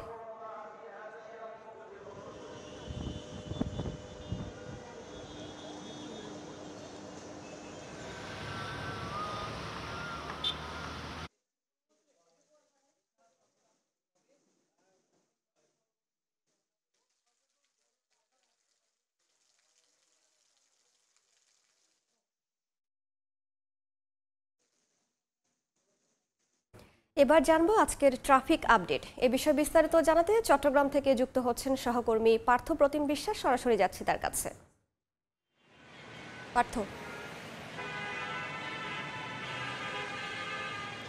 নগরীর যানজট নিরসন, ট্রাফিক ব্যবস্থার আধুনিকায়ন, অবৈধ পার্কিং বন্ধে কাজ শুরু করবে বলে জানিয়েছেন চট্টগ্রামে নবনিযুক্ত পুলিশ কমিশনার। তিনি গতকাল সাংবাদিকদের সাথে যে মতবিনিময় সভা হয়েছে সেই সভায় কিন্তু নগরীর ট্রাফিক ব্যবস্থার যে অব্যবস্থাপনা তার সার্বিক চিত্র ফুটে উঠেছে। সেক্ষেত্রে নগরীর বিভিন্ন জায়গায় কিন্তু যে ডিভাইডারগুলো ট্রাফিক পুলিশের পক্ষ থেকে দেওয়া হয়েছে সেই ডিভাইডারের কারণে পুরো নগরী জুড়ে যানজটের সৃষ্টি হচ্ছে এমন অভিযোগ কিন্তু এসেছেন। এবং বিশেষ করে চট্টগ্রামে সকাল 7:30 থেকে 8:30টার মধ্যে প্রচণ্ড কিন্তু যানজট হয়। বিশেষ করে যারা কাজের উদ্দেশ্যে যান, বিশেষ করে যারা পোশাক কারখানা শ্রমিক রয়েছেন তারা গাড়ি পেতে তাদেরকে আমরা দেখি চরম ভোগান্তিতে পড়তে হয়। আমরা আছি নগরীর টাইগার পাস এলাকায়, নগরীর যে আগ্রাবাদ এলাকা রয়েছে বিভিন্ন জায়গায় কিংবা পিজেড এলাকায় যেতে হলে এই গাড়ির অব্যবস্থাপনার কারণে বিশেষ করে যারা পোশাক কারখানা শ্রমিকরা রয়েছে তাদেরকে সকালে চরম ভোগান্তিতে পড়তে হয়। এরপর 9:30 থেকে 10টার মধ্যে নগরীর বিভিন্ন এলাকা জুড়ে বিশেষ করে জিএসির মোড়, বদ্দারহাট, মুরাদপুর এইসব জায়গায় কিন্তু আসলে আমরা দেখেছি যানজটের সৃষ্টি হয়। এবং বেলা যত বাড়ে 12টা থেকে 2টার মধ্যে নগরীর যে গুরুত্বপূর্ণ পয়েন্টগুলো আছে সেই সব গুরুত্বপূর্ণ পয়েন্টগুলোতেও কিন্তু আসলে প্রচণ্ড যানজটের সৃষ্টি হয়। আরেকটি বিষয় হচ্ছে এখনও ট্রাফিক ব্যবস্থার নগরীতে আধুনিকায়ন করা সম্ভব হয়নি এবং ট্রাফিক ব্যবস্থার এই যে আধুনিকায়ন না করার কারণে অনেকটা হাতের ইশারায় কিন্তু ট্রাফিক পুলিশদের নগরী জুড়ে কিন্তু দায়িত্ব পালন করতে হয়। এবং সে কারণে কিন্তু আমরা দেখি এখনো পর্যন্ত যে আধুনিকায়ন বা ট্রাফিক ব্যবস্থা যে আধুনিকায়ন করার কথা ছিল সেটি কিন্তু এখনো পুরো নগরী জুড়ে গড়ে তোলা সম্ভব হয়নি। সেক্ষেত্রে চট্টগ্রামের পুলিশ কমিশনার জানিয়েছেন তিনি যেহেতু দায়িত্ব নিয়েছেন সে কারণে নগরীতে যাতে যানজট নিরসন, ট্রাফিক ব্যবস্থার আধুনিকায়ন সহ সার্বিক ব্যবস্থায় তিনি কাজ করবেন এমনটি তিনি গতকাল সাংবাদিক সম্মেলনে এমন বিষয়টি জানিয়েছেন। এবং নগরীতে যেসব জায়গায় যানজটের সৃষ্টি হচ্ছে সেসব যানজট কিভাবে কমিয়ে আনা যায় সেই ব্যবস্থা তিনি নেবেন এবং অবৈধভাবে কোনো পার্কিং যাতে কেউ করতে না পারে সেজন্য সিটি কর্পোরেশনের সাথে একসাথে যৌথভাবে কাজ করবেন বলেও জানিয়েছেন চট্টগ্রামের পুলিশ কমিশনার। তো এই ছিল আমার কাছে এখনো পর্যন্ত নগরীর টাইগার পাস এলাকা থেকে এখানকার সর্বশেষ খবর। সরাসরি যুক্ত ছিলাম চট্টগ্রামে। এবার খেলার খবর। পূর্ব প্রতিশ্রুতি থাকায় ইংল্যান্ড অনূর্ধ্ব 19 দলে যোগ দিলেন টাইগারদের spin bowling coach Mushtaq Ahmed, যেখানে চলতি বছরের ডিসেম্বর পর্যন্ত কাজ করার কথা তার। এরপর দুপক্ষের সমঝোতায় দীর্ঘমেয়াদী চুক্তিতে যাবে বিসিবি। তবে খণ্ডকালীন হলেও পাকিস্তানের বিপক্ষে আসন্ন সিরিজে মুস্তাককে পাওয়ার ব্যাপারে আশাবাদী বোর্ড, জানিয়েছেন বিসিবির প্রধান নির্বাহী কর্মকর্তা নিজামুদ্দিন চৌধুরী সুজন। জানান পাকিস্তানের নিরাপত্তা পর্যবেক্ষণে কোনো প্রতিনিধি দল পাঠাবে না বিসিবি। টাইগারদের টি-20 বিশ্বকাপ হতাশার মাঝেও প্রাপ্তি বোধ হয় লেগি রিশাদ হোসেন, যার বদলে যাওয়ার নেপথ্যের অনুঘটক spinning bowling coach Mushtaq Ahmed. বিশ্বকাপ পর্যন্ত সাবেক পাকিস্তানি এই স্পিনারের সঙ্গে চুক্তি ছিল বিসিবির। মুশতাকের কাজে সন্তুষ্ট বোর্ড প্রস্তাব দিয়েছিল চুক্তি বাড়ানোর, কিন্তু আগে থেকে ইংল্যান্ড অনূর্ধ্ব 19 দলের সঙ্গে কথা পাকাপাকি থাকায় আপাতত আর পাওয়া যাচ্ছে না মুশতাককে। তবে হাল ছাড়ছে না বিসিবি। ইসিবির সঙ্গে কিংবদন্তি স্পিনারের চুক্তি চলতি বছরের ডিসেম্বর পর্যন্ত। এরপরই স্থায়ীভাবে মুশতাককে ফেরাতে চায় টাইগার টেরাই। আর খণ্ডকালীন হলেও চলতি বছরের সিরিজগুলোতে তার সার্ভিস চায় বিসিবি। তার সাথে আমাদের যোগাযোগ হচ্ছে এবং আজকেও কথা হয়েছে। ওনার ডিসেম্বর পর্যন্ত কিছু প্রি অকুপাইড কিছু কমিটমেন্ট আছে। এই পর্যন্ত উনি এর মধ্যে যে সময়টা অ্যাভেলেবেল থাকবে সেটা বাংলাদেশ ক্রিকেট বোর্ডকে দেবে। এর বাইরে আমাদের সাথে তার সাথে লং টার্ম চুক্তির ব্যাপারে কথা হচ্ছে। রাওয়ালপিন্ডি আর করাচি পাকিস্তানের বিপক্ষে আগামী মাসে 2 টেস্ট দিয়ে বিশ্বকাপ বিরতি শেষে আবারও আন্তর্জাতিক সার্কিটে ফিরছেন টাইগাররা। তবে দেশটিতে সফরে যাওয়ার আগে পূর্বের ধারাবাহিকতায় কি কোনো নিরাপত্তা প্রতিনিধি দল পাঠাবে বোর্ড? আমরা আমাদের বিভিন্ন সোর্সের মাধ্যমেও ইনফরমেশন নেওয়ার চেষ্টা করি। ফর এক্সাম্পল বাংলাদেশ হাই কমিশনের সাথে আমাদের যোগাযোগ হয় এবং তারা তাদের ইন্সপেকশন বা তাদের যে নিজস্ব যে প্রক্রিয়া তার মাধ্যমেও তারা যোগাযোগ করে। আমরা ফরেন মিনিস্ট্রির মাধ্যমেও একটা সিকিউরিটি ক্লিয়ারেন্স নেওয়ার চেষ্টা করি। সব অন্যান্য প্রক্রিয়াগুলো থাকবে, বাট এই মুহূর্তে প্রি ইন্সপেকশনের কোনো প্ল্যান আমাদের কাছে নেই। সাম্প্রতিক সময় নির্দিষ্ট কিছু গণমাধ্যমে ক্রিকেটার কিংবা বোর্ড কর্তা এবং তাদের পরিবার নিয়ে ব্যক্তিগত আক্রমণের বিষয়টি নজরে এসেছে বিসিবির। এ নিয়ে করণীয় ঠিক করেছেন তারা। আমাদের গত বোর্ড সভায় বিষয়টা আলোচনা হয়েছে। বোর্ড এই বিষয়গুলো লাইটলি নেবে না। বোর্ড তার নিজস্ব অবস্থান থেকে যে সমস্ত ব্যবস্থা নেয়া, সেগুলো আইনগত ব্যবস্থা হোক বা যে কোনো ব্যবস্থায় বোর্ড সেগুলো নেবে। পাকিস্তানের বিপক্ষে টেস্ট সিরিজকে সামনে রেখে চলতি মাসের শেষ সপ্তাহে শুরু হওয়ার কথা টাইগারদের কন্ডিশনিং ক্যাম্প। মাহবুব রিমন, সময় সংবাদ, ঢাকা। দেশের ক্রিকেট নিয়ে এখনই হতাশ হওয়ার কিছু নেই। দল এখন আগের যে কোনো সময়ের চেয়ে ভালো শেপে আছে বলে মনে করেন বিশ্বকাপে দুর্দান্ত পারফর্ম করা tiger leg spinner Rishad Hossain. সামনের সূচিতে থাকা সিরিজগুলোতে আরও ভালো কিছু হবে বলেও বিশ্বাস তার। নিজের পারফরমেন্স নিয়ে এখন আর আলাদা করে কিছু ভাবছেন না এই লেগই। সব চিন্তার কেন্দ্রবিন্দুতে দলের জয়। 2023-এর ওয়ানডে বিশ্বকাপে ভরাডুবির পর আলোড়ন উঠেছিল ক্রিকেট পাড়ায়। কোচিং স্টাফ, বোর্ড কর্তাদের নিয়ে সমালোচনা হয়েছিল বিস্তর। সাকিব তামিম ইস্যুটাও জল ঘোলা করেছিল অনেক। এরপরই 3 ফরম্যাটে ক্যাপ্টেন বদলে কোচিং স্টাফেও চেঞ্জ এনেছিল বিসিবি। লক্ষ্য ছিল 2024 টি-20 বিশ্বকাপে যেন পুনরাবৃত্তি না ঘটে 23-এর। কিন্তু হলোটা কি? যদি রেজাল্টের দিকে তাকানো হয় তাহলে হয়তো তৃপ্তি পাবেন কেউ কেউ। দল যে ম্যাচ জিতেছে 3টা, খেলেছে সুপারে, কিন্তু বাস্তবতা বলছে চরমভাবে ব্যর্থ টাইগার ব্যাটাররা। বোলাররা মোটা দাগে ভালো করলেও সেখানে ছিল উইকেটের সাহায্য। যখনই উইকেট কথা বলেছে ব্যাটারদের পক্ষে, সেখানে বরাবরের মতোই ব্যর্থ হয়েছেন তাসকিন ফিজরাও। কিন্তু এত কিছুর মধ্যেও একজন ছিলেন সবার বিপরীতে, রিশাদ হোসেন, ডানহাতি লেগ স্পিনার। লেট অর্ডারে মারকাটারি ব্যাট চালাতে পারেন আর টুকটাক লেগ স্পিন। এ কারণেই যার দলে ঢোকা। বিশ্বকাপে তিনি হয়ে যান বাংলাদেশের তুরুপের দাস। বল হাতে তার মুন্সিয়ানা ভুগিয়েছে বাঘা বাঘা ব্যাটারদের, যে কারণে বিশ্বকাপে বাংলাদেশের যে কটা ভালো মুহূর্ত তার বেশিরভাগেরই মূল কুশীলব রিশাদ। তাই স্বাভাবিকভাবেই দেশে ফিরে অন্য ক্রিকেটাররা যখন মুখ লুকিয়ে চলেন, তখন একের পর এক সংবর্ধনায় সিক্ত এই লেগ স্পিনার। তবে সেখানেও তাকে কথা বলতে হয় দলকে নিয়েই, যদিও একেবারেই হতাশ নন রিশাদ। চেষ্টা তো সবসময় করব দেশকে ভালো কিছু দেওয়ার জন্য। সামনে যতদিন খেলবো আর কি। সামনে আমাদের যে খেলাগুলো আছে, ইন্ডিয়ার সাথে সিরিজ আছে, আবার আফ্রিকার সাথে সিরিজ আছে। তো আমাদের টিমের এখন অবস্থা খুব ভালো, মানসিক এবং শারীরিক সব দিক দিয়ে ভালো, এবং মেন্টালিটি সবার ভালো। তো দেশের জন্য অনেক কিছু সামনে অপেক্ষা করতেছে ইনশাল্লাহ। তো আমরা চেষ্টা করব দেশকে ভালো কিছু ট্রফি এবং দেশের নাম বাইরে উজ্জ্বল করার জন্য। বিশ্বকাপের পর দল কেমন করলো, কি হলো, কেন হলো তা নিয়ে যখন আলোচনা তুঙ্গে, তখন অনেকটা সুচারুভাবে তাসকিনের ঘুমকাণ্ড নিয়ে হইচই শুরু হয় গণমাধ্যমে। অনেকেই বলেন ইচ্ছাকৃতভাবে এই ইস্যুটাকে সামনের দিকে ঠেলে দেয়া হয়েছে তখন বোর্ড কর্তাদের বাঁচাতে। রিশাদ অবশ্য সেই কাদা ছোড়াছুড়িতে যাননি। বললেন যা হয়েছে তা ভুলে সামনের দিকে এগিয়ে যেতে চান তারা। মানুষ মাত্রই ভুল, মিস্টেক মানুষ করবেই, আর মিস্টেক থেকে শিখবে। তো ওনারও একটা মিস্টেক হয়েছে। তো আপনারা যা শুনছেন ওগুলো আর কি, যা শুনছেন এর বাইরে কিছু না। আমিও সেমই ছিলাম। তো ওই দিন আমাদের খেলা ছিল, অত কিছু মাথায় ছিল না। তো আপনারা যা শুনছেন মিডিয়াতে, আমিও তাই শুনছি।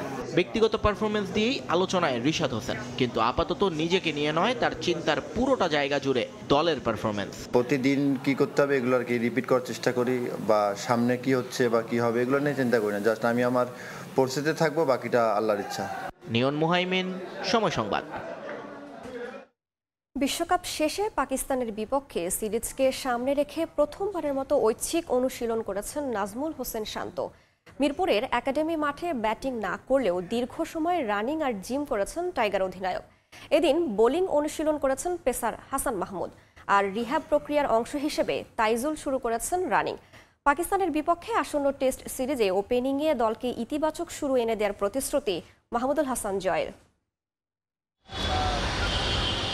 শান্ত ছুটছেন, পেছনে কত সমালোচনা। ব্যাটে নেই রান, নেতিবাচক অধিনায়কত্ব নিয়েও আছে প্রশ্ন। তবুও তার চওড়া কাঁধে বড় দায়িত্ব। বিশ্বকাপ শেষে এখন অখণ্ড অবসর। নেক্সট অ্যাসাইনমেন্ট পাকিস্তান সিরিজ, যা সামনে রেখে প্রথমবারের মতো শান্তর ঐচ্ছিক অনুশীলন। কলিমুরকে পেয়ে বুকে জড়িয়ে নিলেন। কিছু একটা বলেও বোঝাতে চাইলেন বিসিবির এইচপি ইউনিটের কোচ। ফিজিও তুষারকান্তি হাওলাদারের অধীনে দীর্ঘ সময় রানিং, এর আগে সেরেছিলেন জিম সেশন। প্রথম দিন বলেই হয়তো ব্যাটিংটা করেননি।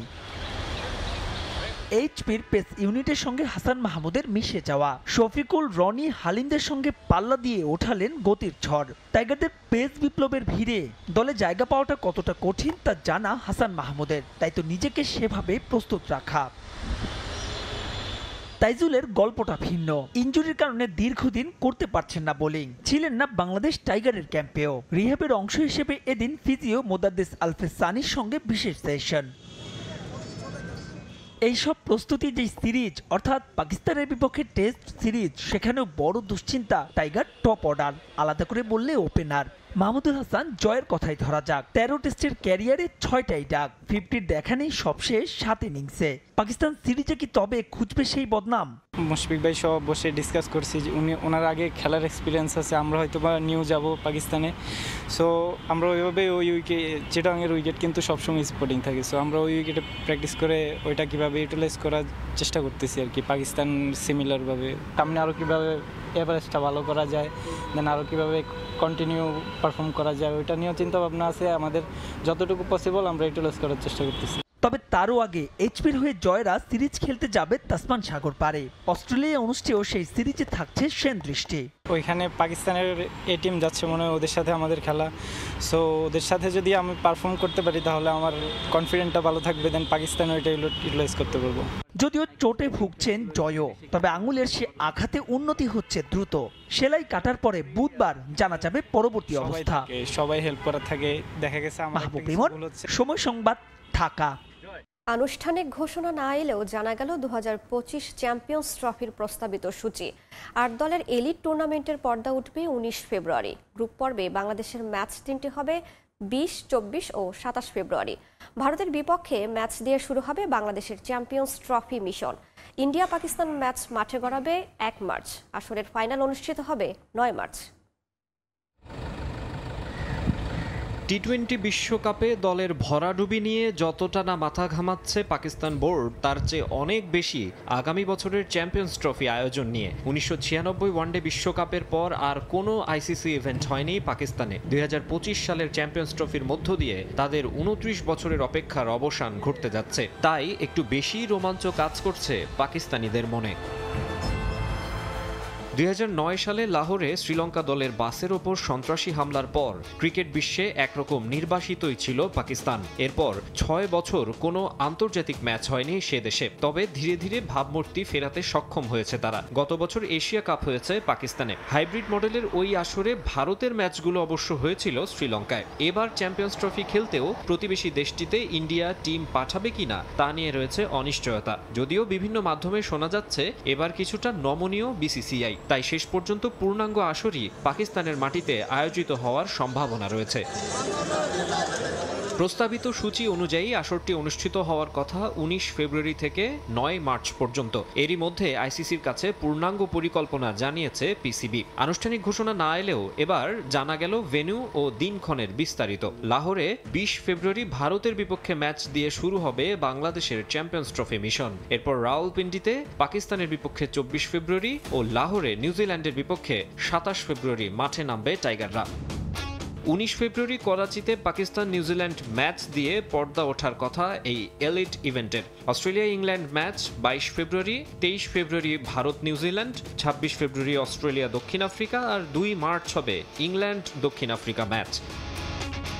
শেষ পর্যন্ত ভারত দল পাকিস্তানে গেলে সুপার ক্লাসিকো হতে পারে 1 মার্চ লাহোরে। 5 ও 6 মার্চ করাচি ও রাওয়ালপিন্ডিতে রাখা হয়েছে 2 সেমিফাইনাল, আর 9 মার্চ ফাইনাল লাহোরের গাদ্দাফি স্টেডিয়ামে। মাকসুম আলম খান, সময় সংবাদ। তাইওয়ানে অনুষ্ঠিত হতে যাওয়া আমন্ত্রণমূলক হকি টুর্নামেন্ট না খেলার সিদ্ধান্ত নিয়েছে বাংলাদেশ। অর্থ সংকট ও পৃষ্ঠপোষক না পাওয়ায় শেষ পর্যন্ত টুর্নামেন্ট থেকে সরে দাঁড়াচ্ছে হকি ফেডারেশন। এদিকে টুর্নামেন্ট না খেলতে পারলেও খেলোয়াড়দের মান উন্নয়নে ইউরোপে ক্যাম্প করার পরিকল্পনা করছে ফেডারেশন, যেখানে যুব বিশ্বকাপের বাছাই সামনে রেখে প্রাধান্য পাবে তরুণরা। দেশের ক্রীড়াঙ্গনের ক্রিকেট ফুটবলের পরই হকির স্থান। অর্থের অভাবে সেই হকি এখন পার করছে বাজে সময়। প্রিমিয়ার হকি লিগ আয়োজন শেষে পাওনা শোধের পর ফেডারেশনের ফান্ডে আছে মাত্র 15,000 টাকা। অথচ দায়িত্ব নেওয়ার পর যে কয়েকটি ফেডারেশনের দিকে বিশেষ নজর দেওয়ার কথা জানিয়েছিলেন বর্তমান যুব ও ক্রীড়ামন্ত্রী নাজমুল হাসান পাপন, তার মধ্যে হকি ছিল অন্যতম। সম্প্রতি আন্তর্জাতিক অঙ্গনে বেশ কয়েকটি সফলতা পেয়েছে দেশের হকি। তারই ধারাবাহিকতায় তাইওয়ানে একটি আন্তর্জাতিক টুর্নামেন্ট খেলার আমন্ত্রণ পায় বাংলাদেশ।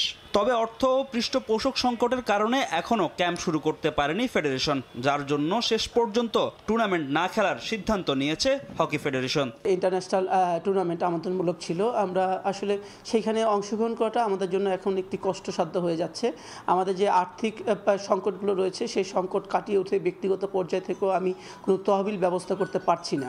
এত অর্থ সংকটের মাঝেও উচ্চ আশা ফেডারেশন সাধারণ সম্পাদকের। তাইওয়ানে টুর্নামেন্ট না খেললেও খেলোয়াড়দের মান উন্নয়নে ইউরোপের 2 মাস ব্যাপী ক্যাম্প করার পরিকল্পনা করছে ফেডারেশন, যেখানে জার্মানি, পোল্যান্ড, নেদারল্যান্ডসের বেশ কয়েকটি ক্লাব ও বিভিন্ন দেশের বিপক্ষে ম্যাচ খেলবে বাংলাদেশ। খোঁজা হচ্ছে পৃষ্ঠপোষকও। যুব বিশ্বকাপের বাছাই সামনে রেখে যেখানে অগ্রাধিকার পাবে তরুণরা। 2 মাসের মতো আমাদের ক্যাম্প হবে, সেখানে আমরা পোল্যান্ডের সাথে এবং হল্যান্ডের সাথে আমাদের খেলার পরিকল্পনাগুলো রয়েছে। আমরা যদি সেটা বাস্তবায়ন করতে পারি, আমার মনে হয় বাংলাদেশের হকির সাথে একটি নবযুগের সূচনা হবে। এইচএফ কাপ থেকে যে 3টি টিম ভালো করবে তারা সরাসরি ওয়ার্ল্ড কাপ খেলার সুযোগ পাবে। এই কারণে আমরা যুব এশিয়া কাপটাকে সামনে রেখে এবং পাশাপাশি আমাদের এইচএফ কাপও রয়েছে, সেটাকে সামনে রেখে আমরা যে ন্যাশনাল টিমটা কল করব, সেখানে আমাদের যুব দলের অধিকাংশ প্লেয়ারদের প্রাধান্য থাকবে। ইউরোপে ক্যাম্পের জন্য আগস্টের শুরু থেকে প্রস্তুতি নেবে ফেডারেশন। দ্রুতই দেশে এসে দল গোছাবেন ফেডারেশনের টেকনিক্যাল ডিরেক্টর গেরহার্ড পিটার। 20 থেকে 25টি প্র্যাকটিস ম্যাচ আমরা খেলব। ফাহিম ইসলাম, সময় সংবাদ, ঢাকা। কোয়ার্টার ফাইনালের ম্যাচে ডি মারিয়াকে রাখা না হলেও সেমিফাইনালে কানাডার বিপক্ষে ম্যাচ তাকে নিয়েই একাদশ সাজানোর পরিকল্পনা নিয়েছেন কোচ লিওনেল স্ক্যালোনি। এদিকে সেমিফাইনালে আক্রমণাত্মক কৌশল নিয়ে মাঠে নামার ইঙ্গিত দিয়েছে কানাডা, যার কারণে বেশ সতর্ক অবস্থানে আলবিসেলেস্তের টিম ম্যানেজমেন্ট। এবারের কোপা আসরে রীতিমতো উঠছে ডিফেন্ডিং চ্যাম্পিয়ন আর্জেন্টিনা। এ পর্যন্ত কোনো ম্যাচে হার নেই আলবিসেলেস্তের। সেমিফাইনালে কানাডার বিপক্ষে নামার আগে নিউ জার্সিতে প্রস্তুতি নিচ্ছে লিওনেল স্ক্যালোনির শিষ্যরা। এবারই প্রথম কোপায় অংশ নিয়েছে কানাডা। তবে নিজেদের তুলনায় কম শক্তিশালী দল হলেও প্রস্তুতিতে কোনো ছাড় দিতে চাননি স্ক্যালোনি। ম্যাচের আগে সব ফুটবলারদের ঝালিয়ে নিচ্ছেন তিনি। 16তম শিরোপা জয়ের লক্ষ্যে নিজেদের পূর্ণ শক্তি নিয়ে মাঠে নামবে আকাশী নীল। কানাডার বিপক্ষে ম্যাচে একাদশে রাখা হবে আনহেল ডি মারিয়াকে। কোয়ার্টার ফাইনালে ইকুয়েডরের বিপক্ষে ম্যাচে একাদশে রাখা হয়নি তাকে। 2 ম্যাচ পর আবারও মারিয়াকে শুরুর একাদশে রাখার পরিকল্পনা নিয়েছে ম্যানেজমেন্ট। কানাডার বিপক্ষে গ্রুপ পর্বের ম্যাচে ছিলেন 36 বছরের এই ফুটবলার। গোল করতে না পারলেও সেই ম্যাচে তার ইম্প্যাক্ট ছিল দারুণ। সেমিফাইনালে তার উপর আবারও ভরসা রাখতে চাইছেন স্ক্যালোনি। মারিয়ার সঙ্গে একাদশে থাকবেন Lionel Messi, Julian Alvarez. Group পর্বে কানাডার বিপক্ষে প্রথম ম্যাচের আগে লিওনেল মেসিকে হুমকি দিয়েছিলেন কানাডার কোচ। মেসিকে পুরোটা সময় আটকে রাখতে হুঙ্কার দিয়েছিলেন তিনি, যে পরিকল্পনায় অনেকটা সফল ছিল তার দল। সেমির মঞ্চে লিওকে নিয়ে আলাদা পরিকল্পনা থাকলেও কৌশলগত দিক থেকে আক্রমণাত্মক ফুটবল খেলার ইঙ্গিত উত্তর আমেরিকার দেশটির। এই ম্যাচে আর্জেন্টিনার মাঝমাঠের দায়িত্ব সামলাতে থাকছেন Leandro Paredes, Giovanni Lo Celso, Enzo Fernandez সহ রদ্রিগো ডি পল এবং ম্যাক আলস্টারের মতো তারকারা। নাম্বার 9 পজিশনে থাকছেন ইনফ্রম লাউতারো মার্টিনেজ। কোপায় এখন পর্যন্ত খেলা সব ম্যাচে আর্জেন্টিনার হয়ে গোল করেছেন এই স্ট্রাইকার। ফাইনাল নিশ্চিত করতে তার উপর বাড়তি ভরসা রাখছেন মাস্টার মাইন্ড স্ক্যালোনি। ইনফ্রম মার্টিনেজকে জায়গা দিতে শুরুর একাদশের সুযোগ হচ্ছে না হুলিয়ান আলভারেজের। ইকুয়েডরের বিপক্ষে ম্যাচে লাউতারোর বদলি হিসেবে নেমে গোল না পেলেও ট্রাই ব্রেকারে তার স্কোরে লিড পায় আর্জেন্টিনা। কানাডার বিপক্ষে তাকে নিয়েও পরিকল্পনা আছে টিম ম্যানেজমেন্টের। তবে ম্যান সিটির এই ফরওয়ার্ডের বদলি খেলার সম্ভাবনাই প্রবল। গোল পোস্টের দায়িত্বে অটো চয়েস এমিলিয়ানো মার্টিনেজ। সব মিলিয়ে বেশ জমজমাট এক সেমিফাইনাল দেখার অপেক্ষায় আর্জেন্টাইন সমর্থকরা।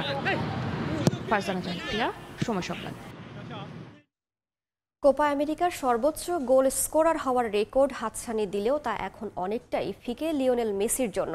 তবে সেমিফাইনাল এবং ফাইনালে লিও যদি 4 গোল করতে পারেন তাহলে শীর্ষস্থান ভাগ করতে পারবেন স্বদেশী রবার্তো মেন্ডেসের সঙ্গে। আর যদি একটি মাত্র গোল করেন তবে ভাঙবেন গ্যাব্রিয়েল বাতিস্তার রেকর্ড। লিওনেল মেসি কি তবে ফুরিয়ে গেছেন? বার্ধক্য ভর করেছে তার পারফরমেন্সে? কোপা আমেরিকায় তার 3 ম্যাচের পারফরমেন্স বিশ্লেষণ করে এমন প্রশ্ন তোলার চেষ্টা করছেন সমালোচকরা। অবশ্য সে সুযোগ লিও নিজেই করে দিয়েছেন। কানাডার বিপক্ষে সহজ সুযোগগুলো যেভাবে হেলাই হারিয়েছেন তিনি, তাতে একটু সমালোচনা যে হবে এটাই স্বাভাবিক। শুধু পারফরমেন্স নয়, সম্প্রতি বেশ ইনজুরি প্রবণ হয়ে উঠেছেন লিওনেল মেসি। গ্রুপ পর্বের শেষ ম্যাচে মাঠে নামতে পারেননি। কোয়ার্টার ফাইনাল খেললেও ইকুয়েডরের বিপক্ষে পুরো ম্যাচে ছিলেন নিজের ছায়ায়। বয়সের কারণে অতি সহজ বিষয়গুলো যে তার কাছে এখন অতীব কঠিন, তা আড়ালে রাখার সুযোগ কই। এসবের কারণে রেকর্ড বই থেকেও দূরে সরে গেছেন মেসি। কোপা আমেরিকার সর্বোচ্চ গোল স্কোরার হওয়ার যে হাতছানি ছিল তার সামনে, তা এখন অনেকটাই ফিকে। হাতে আছে মাত্র 2 ম্যাচ, যার প্রত্যেকটিতে জোড়া গোল করতে পারলে তবেই যৌথভাবে দখল করতে পারবেন শীর্ষস্থান। 17 গোল করে শতবর্ষী কোপার সর্বোচ্চ স্কোরারের আসন অলংকৃত করে রেখেছেন লিওনেল মেসির স্বদেশী নরবার্তো মেন্ডেস। বর্তমান যুগের অনেকের কাছে যিনি অচেনা, কারণ প্রয়াত এই আর্জেন্টাইন জাতীয় দলের বুটজোড়া তুলে রেখেছেন 1956 সালে। সমান গোল আছে ব্রাজিলের জিজিনিওর। 2002 সালে পরপারে পাড়ি জমানো এই অ্যাটাকিং মিডফিল্ডার জাতীয় দলের হয়ে ক্যারিয়ার শেষ করেছেন 1957 সালে। সমসাময়িক প্রজন্মের মধ্যে 14 গোল করে তালিকার 5 এবং 6 নম্বরে আছেন যথাক্রমে পেরুর পাওলো গুরেরো এবং চিলির এদুয়ার্দো ভার্গাস। তালিকায় 10 নম্বরে থাকা মেসির গোল সংখ্যা 13। সমান গোল নিয়ে 8ম স্থানে আর্জেন্টাইন কিংবদন্তি গ্যাব্রিয়েল বাতিস্তুতা। অর্থাৎ মাত্র একটা গোল পেলেই তাকে পেছনে ফেলার সুযোগ থাকছে লিটল ম্যাজিশিয়ানের। অবশ্য এরই মধ্যে কোপা আমেরিকায় সর্বোচ্চ ম্যাচ খেলার রেকর্ড গড়েছেন লিওনেল মেসি। চলতি আসরে 3 ম্যাচে মাঠে নেমে তার এই সংখ্যাটা এখন 37। এর আগে যে রেকর্ডটি ছিল চিলির গোলকিপার সার্জিও লিভিংস্টনের। কোপার সর্বোচ্চ 8 আসর খেলার মালিক ইকুয়েডরের অ্যালেক্স এগুইনাগা। আর এবারের আসর নিয়ে মেসির এই সংখ্যাটা 7। এস এম ইকবাল, সময় সংবাদ। এ পর্যায়ে শীর্ষ সংবাদগুলো জানিয়ে দিচ্ছি আরও একবার। 4 দিনের রাষ্ট্রীয় সফরে চীনের প্রধানমন্ত্রী শেখ হাসিনা। আজ দিনভর নানা কর্মসূচি। আগামীকাল শি জিনপিং এর সঙ্গে বৈঠক। গুরুত্ব পাবে ভূ রাজনৈতিক ও অর্থনৈতিক ইস্যু। শুধু তিস্তা নয়, জলবিদ্যুৎ প্রকল্পের নামে ধরলার পানীয় প্রত্যাহারের পরিকল্পনা ভারতের। বিপর্যয়ের মুখে পড়বে উত্তরের জনপদ। কূটনৈতিক তৎপরতা জোরদারের তাগিদ। ব্রহ্মপুত্র ও ধরলা নদীর পানি বিপদসীমার উপর দিয়ে প্রবাহিত। তলিয়ে গ্রামের পর গ্রাম। মিলছে না বিশুদ্ধ পানি ও প্রয়োজনীয় খাবার। চরম দুর্ভোগে বানভাসী মানুষ। বিচারহীনতার অন্ধকার অধ্যায় ইনডেমনিটি অধ্যাদেশ। আইন বানিয়ে বঙ্গবন্ধু হত্যার বিচারের পথ রুদ্ধ করেন জিয়া। বিবেক ও সভ্যতার লজ্জা, বলছেন অ্যাটর্নি জেনারেল। এবং আইনকে বৃদ্ধাঙ্গুলি দেখিয়ে বনানীতে হোটেল শেরাটনের 28 তলা ভবন নির্মাণ। অনুমতি আছে 14 তলার। 600 ফুট উচ্চতার ইমারতটি ঝুঁকিতে ফেলেছে বিমানের অবতরণ ও উড্ডয়নকেও।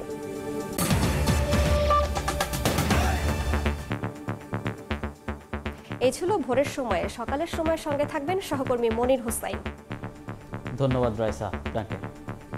সকালের সময় নিয়ে ফিরছি কিছুক্ষণ পর, সঙ্গে থাকুন সময়ের।